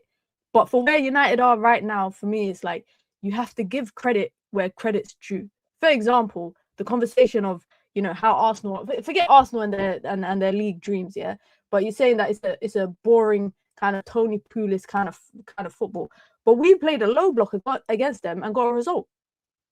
Counter-attacking football. Was that because Manchester United were playing exciting counter-attacking football because the space was open behind Arsenal. If the space wasn't open up for United and they weren't getting those chances in transition, then maybe you would have been saying something different about Michael Carrick's tactical approach to the Arsenal game. No? Yeah. Would you like me to answer that question, Mina? Yeah, of course. It's freedom of speech. The game against Arsenal, they came out of the traps in the first 15 minutes, try to put Manchester United under pressure. There are certain things what you have to do as an away team if you're playing against a decent team, a team that's going for the league, right? They came out of the blocks. After we rode off the first 15 minutes, Manchester United controlled that game. And it wasn't a low block. First 15 minutes, we were low block. First, maybe 15 to 20 minutes, we were a low block. For the rest of the game, Manchester United went to mid-block. Manchester United went to high press. Manchester United were in control of that game, in possession and without possession. And Manchester United created better chances. Manchester United were the better team. And we won that game fair and square. And Arsenal fans, all of them said, clear, fair and square. We were beaten. We were well beaten. We were bopped off the park. And we played some scintillating football at times. It wasn't all first 20 minutes. And I said to Saeed, we paid them too much respect. In that first 20 minutes, we paid them too much respect. After that, we settled down, got the mid-block right, got the ball, bullied their midfield. Rice, I didn't see. Supermendi, nowhere to be seen. They bought the Spanish guy, Kobe Minu bullies him, and we get the winner. So for me, in that game, the first 20 minutes, yes. But I always remember that even under Fergie, first 20 minutes, you know what you do? You get... Sometimes you pay a team too much respect. And I said this to Saeed even before the game. I said, I saw Wolves go there. They're the worst fucking team in that fucking league. They went there and they got robbed. Second half, they popped them. Absolutely popped Arsenal. I said, if Manchester United go there, we don't need to give them respect. They're shit. We need to attack them. We did that and we won the game. It wasn't a whole... Muna, I'll agree with you. I'll say, you know what? Yeah, we did low block the whole game. We didn't low block the whole game. No, but I would even argue that the Man City game for me was the better performance out of the two games. No, 100%. Listen, no, Mina, 100,000,000%, because City, we strangled them from minute 1 till the last minute, and it could have been. Most City fans, even all of them, the neighbors everywhere, they were like, it could have been 6, it could have been 7 without Nuradin today. So the City game, that was the best performance I've seen from a Manchester United team against a Man City game in a full 90 minutes. From minute 1 till the last minute, we dominated that game. Arsenal is one of the best away performances I've seen from a Manchester United team, and I gave credit. Go and watch my match reaction. After the City game. I gave Carrick credit, and I judge it game by game. But because I analyze game by game, and I say, this is what Carrick did. I think that's your problem, though. That's what I do. That's what I do. I think that's also a big problem as well. But some people don't like that. But you know what it is? I analyze game by game. I know, but the thing is, that's a big problem. Against Fulham. Okay, can you analyze? Okay. Can we get analysis? Can we get an analysis of all the 6 games? Well, how's Carrick done? He's going to still break it down one by one. So the first 3 games, the first 2 games, obviously impressive because nobody gave us a chance to win those 3 games. And actually, it was the football that we played, Musa. We won. We beat Arsenal and we beat City playing a different way than that we did with Ole Gunnar Solskjaer. A different way that we did when we played under Eric Ten Hag. A different way that we played when we play. Other than that, Amorim, I will only ever give him the 2 games against Liverpool at Anfield because I thought the 2 games there that's one of the 2 of the best performances Manchester United have done. Right, and I would say that. I would say that in my lifetime. Other than Van Gaal. Juanfield, they were the 2 of the best people where we controlled Liverpool and the cop and their crowd. And we should have won the first time under Amorim, which when we won the second year, right? So the first 2 games were phenomenal, absolutely phenomenal. Even take away the first 20 minutes against Arsenal, yeah? Take that away, the 2 of them perfect games. Against Fulham, first half, we were really good. Second half, we were horrendous. And we were so lucky. Right, they were better team and bopped us off the park from corner to corner, width to width, and that Sanderberg guy was running things in the second half, and then the world class moment from Bruno Sesko finishes it. There we go. Spurs, we were opening them up, Musa. Guess what? The first half an hour was a struggle. Our press was so bad. Our press was so bad that they took 2-3 passes to get to our area. in the middle. So overall, out of 10, what are you giving Carrick? So Musa, you know how I judge football? I judge football on the performances, yeah? How we played in each game. I told you the City game was incredible. Arsenal game, fell in the first 20 minutes, we were the better team and we deserved to win. Even Arsenal fans, any of them, hard on Arsenal, I can tell you that.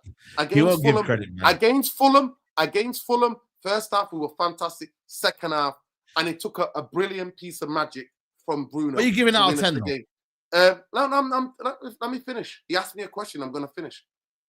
Against Spurs, you know what? It's not our fault that they got a bozo guy who's captain and he lost it. So we beat them. And it was a comfortable win at the end. And it could have been more. But before even in that half an hour, Musa, we were opening them up. So attacking-wise, we were great. Pressing-wise, we were horrendous. Against West Ham, it was dreadful. And after watching that absolute eye bleed, it was like somebody went into my eyes and was scraping it with a spoon. That's how bad it was. My eyes were bleeding.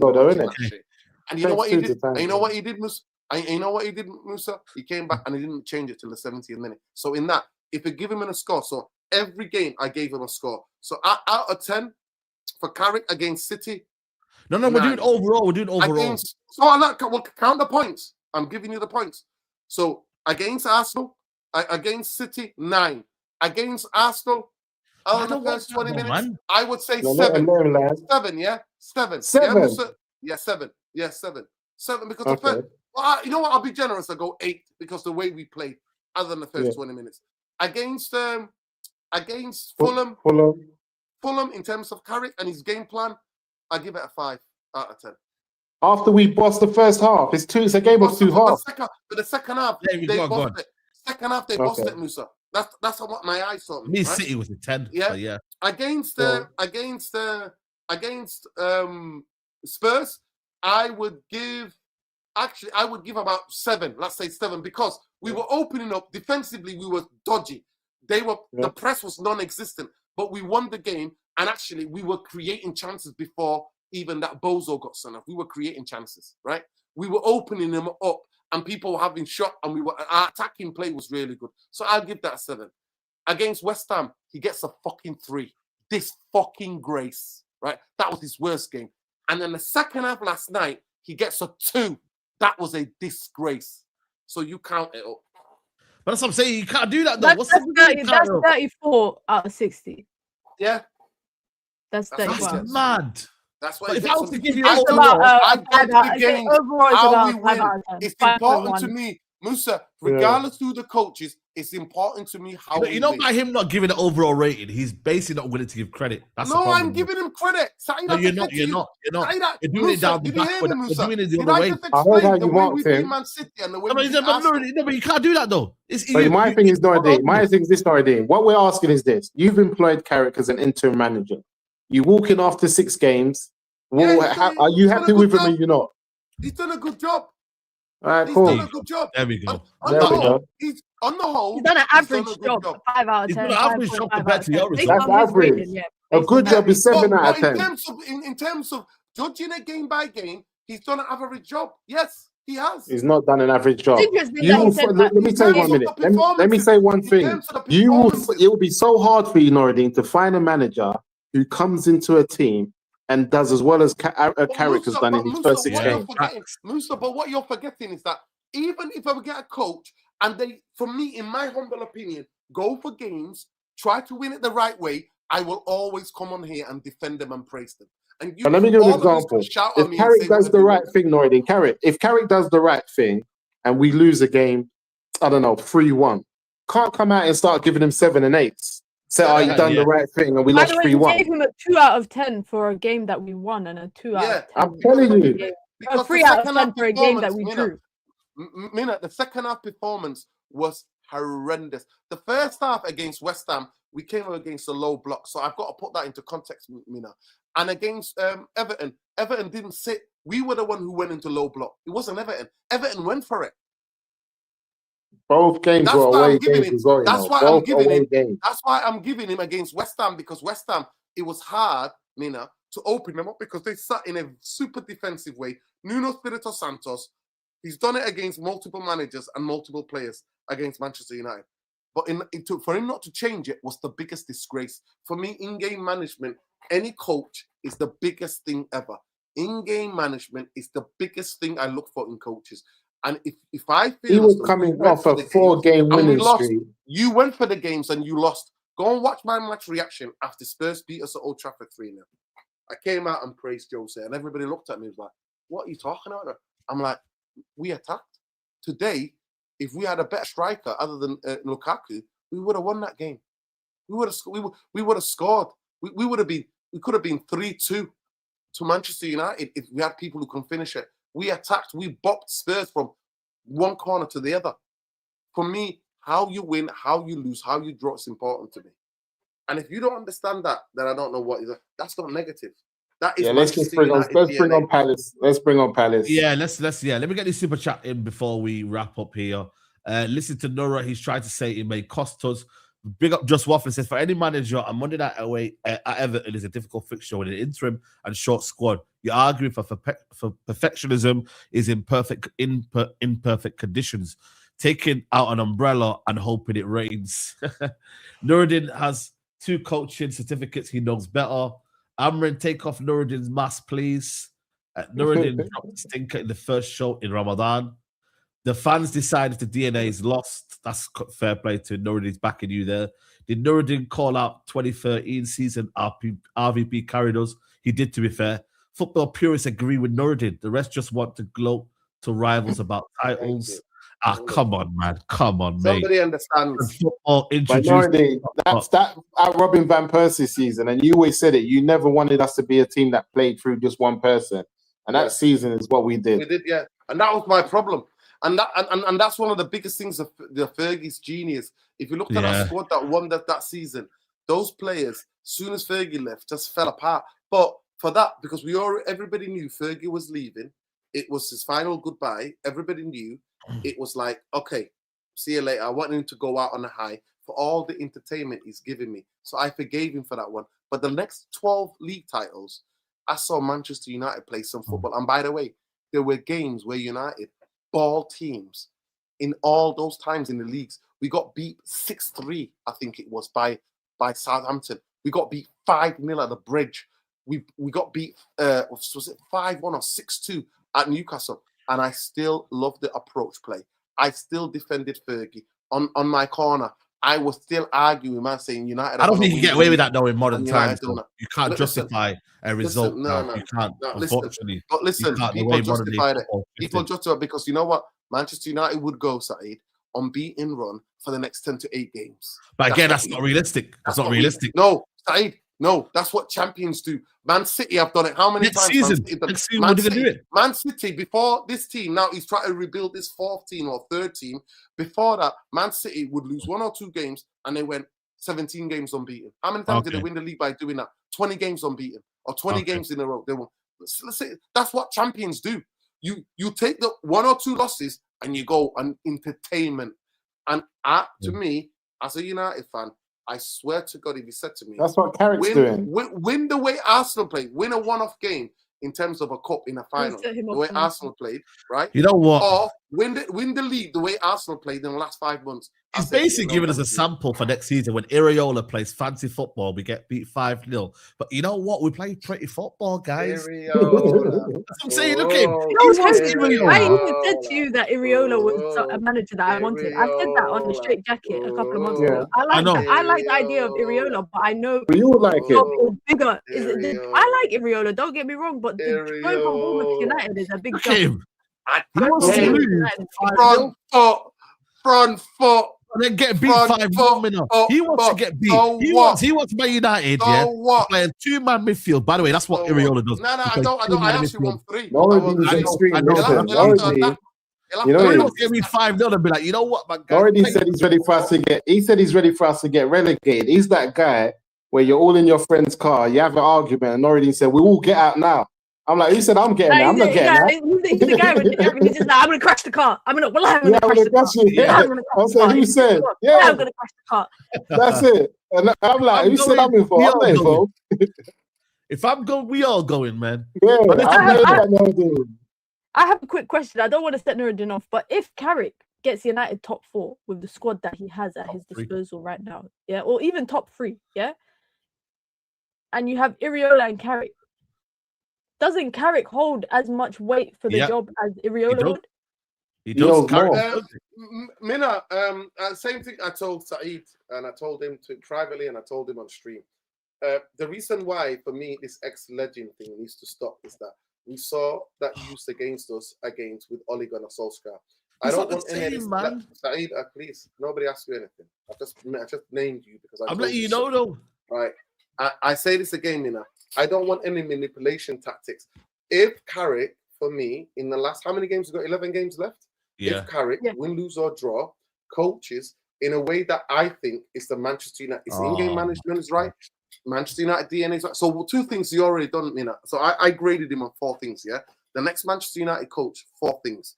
In-game management, crucial. It's a big one for me, right? When the game kicks off, can you help the players, right? Second thing is, can you improve the players that you have? Carrick has already got 8 out of 10 for that because we've seen an improvement to everybody since he's come in, right? Even Diego Dalot has not been bozoing around the football pitch like he was under Amorim, getting away with it. So for me, and the other thing was Manchester United DNA. Can you stay true to Manchester United DNA by risking football, risk from football? What was my third one? Yeah, can you bring through young players and adapt them to Premier League football? So if Carrick was to do that for the next 11 games, win, lose or draw, Mina, I will back him, and you will not hear anybody back him more than me. But for me, every game is a test. Every game I'm analysing Carrick under the 4 categories that I have. I'm watching him closely and I'm going, what did he do here in this game? Don't you think that's a bit hard? No, Mina, because if you want the Manchester United coach to be Manchester United coach, to me, you're going to have to show me something, and I've always said this, you're going to have to show, regardless, win, lose or draw, you have to show me a clear sign for something for me to hand my hat on. And you think the Bournemouth manager does all of that? He does all of that? Like 100. When I watch, listen, first that bad run they were in. The guy that I loved, let me finish, Musa. One of my favorite teams to watch, Saeed will tell you, every season there's a team that I love to watch them play football. This season it's been Sunderland. I've enjoyed some of the performances of Brentford, even though they had a guy who's like a set piece coach now managing them. I've watched Iriola's. They've been entertaining at times to watch for me. Sunderland have been some of the most entertaining though, the football that they play. So for me, every season before it used to be Brighton. That's why I love this Derby. Other seasons, who's another team. But I'm telling you, front foot football matters to me. Attacking football. Now, Iriola, Musa, nobody knows at this time. Oh, it's a hypothetical. He might come in and sting the place out. But I know that most of the fan base with Iriola, Musa, there's no manipulation. None of this United legend BS that happened with Ole Gunnar Solskjaer. Iriola will have to come and do his job, play front foot football, or what he says on the team. The reason why if they were going to hire him to do that, I don't think they're going to sign Iriola anyway. So most United fans need to relax. I don't think he's in the running anyway. I don't think they're going to sign him. So, but for me, that's important, Mina. So if Carrick was to prove the last 11 games to show me something for me to put my hat on and go, you know what? Just like Liverpool fans did with Klopp. Just like Liverpool fans did with Klopp when Klopp first season came in and the results were up and down. But you know what? He got them to finals. He might have lost those finals, but they were doing. I think we would be lucky, Nuradin. Because you know why, Mina? It was front foot football. It was high octane front foot football, and that's what I need. I remember Ollie. I remember Ollie's friend. I've been put on starving. I've been on a starving diet since Fergie left. In terms, Moyes bored me to death with crossing the ball 60 times or 70 times in a game. Van Gaal showed me at times to play good football, like Juanfield. He showed it in bits, but at times he didn't show me. At times, at Old Trafford, you know what? What's that game called? Tetris. I was playing Tetris on my phone. I was like, old Nokia. Did I have a Nokia then? I think I might have been a Nokia. I was playing old games on the phone, bored out. Jose Mourinho killed me. The worst football I have seen at Old Trafford was under Jose Mourinho. Ollie came in, showed me a bit of entertainment, but I knew it wasn't going to last. Ollie had 2 good seasons. Ollie's last season was the issue when we all said that he should get sacked. Can I just say something? Ollie went on the listen. Ollie played decent football and then the rest. So he will win games by playing good football and whatever it was, the players doing whatever, the scoring goals, whatever we're doing, and then he will go on about 7 or 8 horrendous performances where we were getting beat on the regular. He will do that. It was That's what happens to all managers. Nuradin, the only thing I have to say is the reason why I said, is it harsh on what you're judging Michael Carrick on? Because you're saying you're judging him by game basis, right? But certain games call for certain things. So you said there's 4 things that you judged kind of a manager of, and one of them in particular you mentioned was about first team coach, right? No manager, first team coach. First team coach, same thing. You manage them on the academy, how they kind of create a path from the academy to the first team and give young players opportunities. But right now, Michael Carrick probably finds himself in this situation, and over the last 6 games and the upcoming 11 games, certain games will call for certain situations. So, for example, you can't, in my opinion, throw in a young academy player when United are chasing. No, I'm not judging him. I'm judging him on Kobe. Mina, I needed to qualify that. I was judging him on Kobe, and Kobe has come back after not so many months, has come back in and didn't look at a place at all. So in that sense, I'm actually giving him props, saying that he's actually managed Kobe, who's been out of football for all that time, for nearly a year and a half, or however long it's been. Obviously long for a lot of that he was injured. He's come in, and I give him credit the way that he's managed and handled Kobe. So he gets a big plus from me from that. And that is a great sign. Can I just say, not in a rude way or anything, but that's why I disagree with you, because the academy is bigger than Kobe. So for me, if I'm judging a manager based on what they've done, for example, Erik ten Hag, every season he had one player coming from the academy into the first team, whether it was a role or starting thing, and I judged him based on that. So I would judge Michael Carrick the same way on that. My problem with Ruben Amorim was the lack of young players getting the opportunities from the academy to the first team, not just training with them, not just using them for numbers on the bench, but also kind of integrating them. So I think it's kind of harsh because in that case, Michael Carrick's success rate for your 4 terms, one of them is done deal already, because Kobe Mainoo, he's brought him into the team and he's given him the platform. So now Michael Carrick only has to prove you wrong on 3 stuff, and you're going to use that on a game-by-game basis. No. Yes, for me, and the number one thing is he's already proved for me. So 2 things that are plus for him, Mina. So Kobe, where everybody was telling me Kobe's shit, Kobe can't run, Kobe can't do this. Bring Kobe back on, and Kobe is performed. He's been one of our best players actually in this amount of games. So then, and the other big thing is that, Mina, is that can you raise the performance of the other players? And throughout majority of the games, other than the West Ham game and last night, majority of the players, you raise their performance. That is the big thing. But the most crucial thing for me, as they coach, is your in-game management. When your team's struggling, if you're getting battered one side, then you tactically. So if you're heavily bleeding out in one side of the pitch, can you stop that bleeding? If you need to change, if the other team makes an adjustment, can you adjust again? Can you bring on and risk football? Manchester United DNA. That's why you're Manchester United, because you played under Manchester United DNA and you were there for a long time and you won big trophies under Manchester United DNA. You go on and risk it, even with what these bastards have done to Arsenal, last minute winner. I handcuff him. Listen, what they've done by handcuffing him, like they've done to every coach at Manchester United. Every coach has been handcuffed. That's what they've done. That is what it is. And if you don't if that Sesko goal went in, listen, if you don't like analyzing, somebody's saying, no, you're analyzing too much. Listen, that's what you are. You then maybe I shouldn't be here then. Maybe I no. I should be the guy just to make you laugh. No. You know what? We played well today. Michael Carrick's at the wheel. It's over-analyzing though. There's something which is over-analyzing. There's nothing wrong with analyzing. But you're over-analyzing. You're over. That's what I've always over-analyzing. I've always. You're over-analyzing. Analyzing is right, Nuradin. We're just saying don't over-analyze. I have always. Listen, let's wrap up. My argument was more. Sorry, just to cut my argument, or maybe more. I wouldn't say argument, but trying to get clarity was the kind of 4 metrics that you're measuring him on, and saying that you're measuring him on a game-by-game basis. Where I don't think it should necessarily be on an individual game basis, because all those games are linked. And there's kind of influential factors between those games. So, for example, we played Arsenal and Manchester City a week apart each. But this weekend we're going to play Palace and then Newcastle a couple of days apart. So the situation of those two games is different to the games that we played when Michael Carrick first came in. And I think that's why I think it's a bit harsh to judge him on those 4 metrics game by game without taking into consideration all the other underlying factors that might contribute to the decisions that he makes, etc., etc. I just think, I'm trying to make sense of like Nuradin's rationale behind his judgment.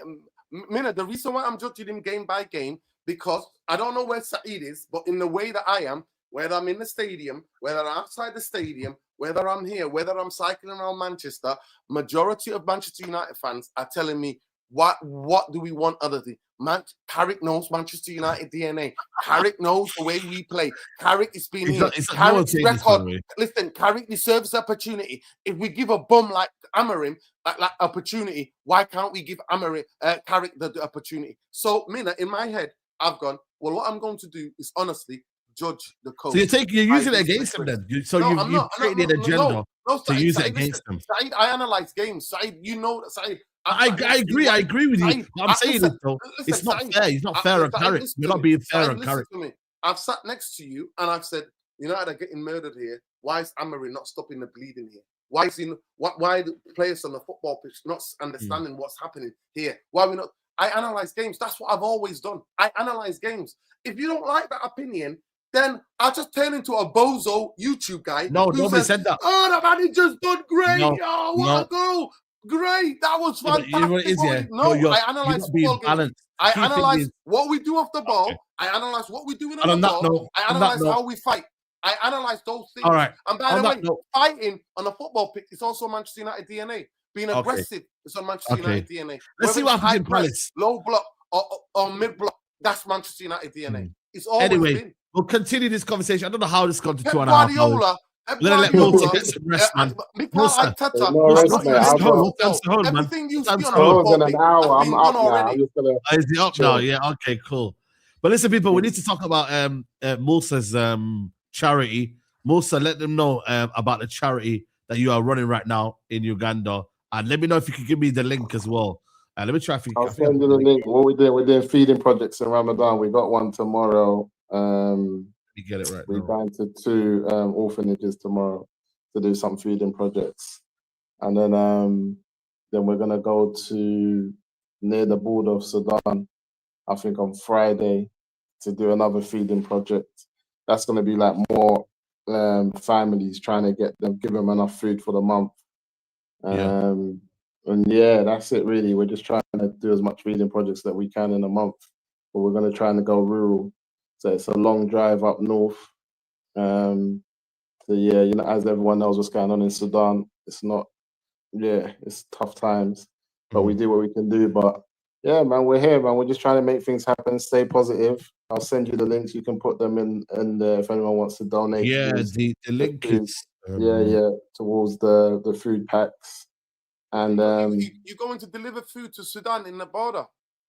Yeah, on the border with Uganda and Sudan, we got a border with them, so a lot of people up north. That's amazing. Yeah. So there's a refugee camps there, yeah? Yeah, there's a lot of refugees, and there's just a lot of families who've come in and are struggling, trying to make it work for themselves. And yeah, man, it's happening. It's here, man. You know, it's not easy, but it's Ramadan. It's that time of the year where we try to give back and make a positive income or positive input, I should say. So. Listen, people. I don't know why it's gone above the characters for YouTube, so I'm just going to share the screen, people, and you can donate here. Well, listen, I was having some tea earlier with camel milk in a Somali restaurant. It's going off over here. Swear down. Camel milk with tea. I never knew I was missing that. I never knew it was a combination I was missing. You need to eat camel meat, bro. I had camel meat for lunch, for dinner today, for iftar. That went off. Camel meat was different. I'm not even gonna lie to you. I had it before in Arab countries, but the way the Somali restaurant does it here is outrageous. Yeah. Make sure you do your wudu as well after you eat it. I'm telling you. There you go. I tried to put the link in, but obviously it's gone over the characters in it. So just go on this page or go on Musa's Instagram. Go on my Instagram, the link in the bio. Link in the bio. There you go, people. Go and donate, man. You know what I mean? Get the edge for Ramadan and go and donate, people, man. Inshallah. It's gonna be amazing. Yeah. Big up Musa, man. I see the world that you put up the other way, man. We've done the well as well. The well was good. Yeah, it was a world like they had one there before for 30 years. But it's like a pump. It works. And you see the kids pumping and it's a madness. Like the muscles you need on that is mad. So we put like a tap there. We put 9 taps. So it just makes it easier for the mums and the kids that you can just come turn the tap and get the water straight up. What city was that? That's in Bombo. Bombo's is like it's a historic city to Idi Amin. And obviously he used to be the president here or whatever it was. And obviously we know the story about Idi Amin and all of that stuff. So yeah. Nah, inshallah khair, man. It's good. Besides that, you in Kampala? You in Kampala right now? I'm in Kampala, but besides that, there's a lot of things to see, man. There's the river now, Lake Victoria. There's it's a festival I want to go to in Kampala, hopefully next year.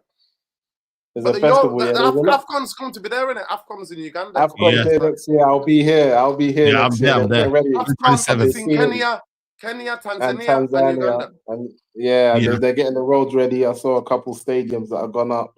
They're getting it ready. There's a lot of work taking place right now, so I'll be here. I'll definitely be here. Big up to you, man. Minna, we've kept you up later than usual, man. It's crazy. 2.5 hours. Minna, I got to shoot in the morning as well. So. Wow, man. This is Nuradin. Look what you done to her, man. Like, this is your fault, man. Yeah, it's not Nuradin's fault. It's Ramadan anyway. It's Ramadan, man. Everybody goes to bed late in Ramadan, man. What are we doing here? Yeah. It's nearly 4 o'clock here. It's mad. In Ramadan, you know what? In East Africa, in Ramadan, Musa, I bet you if you went out now, some cafes are open. Yeah, people are always out and about. They're gonna get ready to get that Sahur money in, but it's mad because we're hitting the road in about 4 hours. We got a long drive. I'm gonna be sleeping in that car. I don't know what's going on. That's crazy, man. That's crazy. But now, inshallah, you got beautiful sunshine. You're eating fresh. Yeah, we're enjoying. What are you talking about, man? Listen, we've got a mango tree and an avocado tree at the front there. And the mangoes have been falling off. I'm not even playing to you. It's a real deal out here. I'm not even gonna lie to you. Come on. Big up to you, Minna. Big up to you. Let them know what you got coming up and if you want to plug. Yeah, no, just content coming throughout the week, inshallah. That's it, really. That's it, man. Yeah, big up to you, Minna. You coming to a game soon, Minna? OT? I'm sorting you out. No, I wish. I'm actually going to be up there for the Women's Champions League and the Manchester Derby. Old Trafford. Is it Old Trafford? Yeah, I'm gonna go. £30 for two tickets. So if people are trying to go in the men's international break in March, you could get 2 tickets for £30. Go watch Manchester United in the Champions League. I'm going to watch them. I'll be there. Yeah, and both games are at Old Trafford as well. They moved both games, so it's a Wednesday and a Saturday morning. The women's team in Champions League this season have been fantastic, but I was gutted about the result on Saturday, man. Yeah, man, it happens. And then we got a cup final. I'm going to be at the final. It's in Bristol, though, for the League Cup against Chelsea again. We need to beat Chelsea, man. What's wrong with? Why can't we beat Chelsea? They have some massive voodoo over us, man. Yeah, well, it's the curse. Chelsea, we only beat them once, and that was when the year we won the FA Cup. We knocked them out in the semis. Yeah. But in that final at Wembley, we did everything but put the ball at the back of the net, and they went and broke away and scored. Yeah. Nuradin, what you got coming tomorrow? You're doing a tactical show after? Tomorrow. Tomorrow I'm going to be just doing the next 5 games. Going to be talking about Carrick. Next 5 games. What can Manchester United expect? What type of football we need to play in the next 5 games? What I would like to see Carrick do. And you said something earlier. Just to go back, I did talk about the 2 games in 3 days. I did talk about that. And I did say that this team's going to struggle against that. So I did call it against West Ham. And I'm calling it again. And I'm calling it again. This when we play on Sunday. But what I would, play Palace. But I think it would be a week, and then we play Newcastle, don't we? So I'm looking forward to those games. Actually, I'm looking at doing a show in the next 5 games. Also, Saeed, you'll be shocked. You might tune in, Saeed. I've got some info on what Carrick has done around Carrington, what he's changed. So actually, I might do that show actually on Wednesday. So tune in, Saeed. Tune in. Okay. We will tune in. We'll definitely tune in, man. Big up to you. And listen, make sure you like the video. We'll be back tomorrow, Mandem Talk, where I think Staffy has messaged me and he said that he's going to try and cook Nuradin tomorrow. So make sure you tune in for that one. Staffy's pre-planning his cooking. This guy is writing notes right now so that he can come to tomorrow. I'm telling you now, man. Rhino was in the chat already. Yeah, it's gonna be knives are out for There's nothing to cook. Nothing to cook, man. Listen, getting marinated right now. Listen, when it comes to Manchester United, I get vindicated on a weekly basis. Sometimes every you haven't lost. How can you get vindicated? Nuradin is right a lot of the time, guys. Nuradin is right most of the time, except when he said Oyedele and that should start in midfield. Most of the time, Nuradin is. But we're winning. Right. Nuradin's right when it's the Glazers. When it's the Glazers, he's right. Have that one. You can have that one. But after that, relax. That's it. Yeah, but listen, people. Big up to everyone locked in. Big up to everyone that's been here on the show. It's been a mad one, the longest ever Straightjacket podcast. But it's Ramadan, so it is what it is. We're up about. You got extra bonus content, people.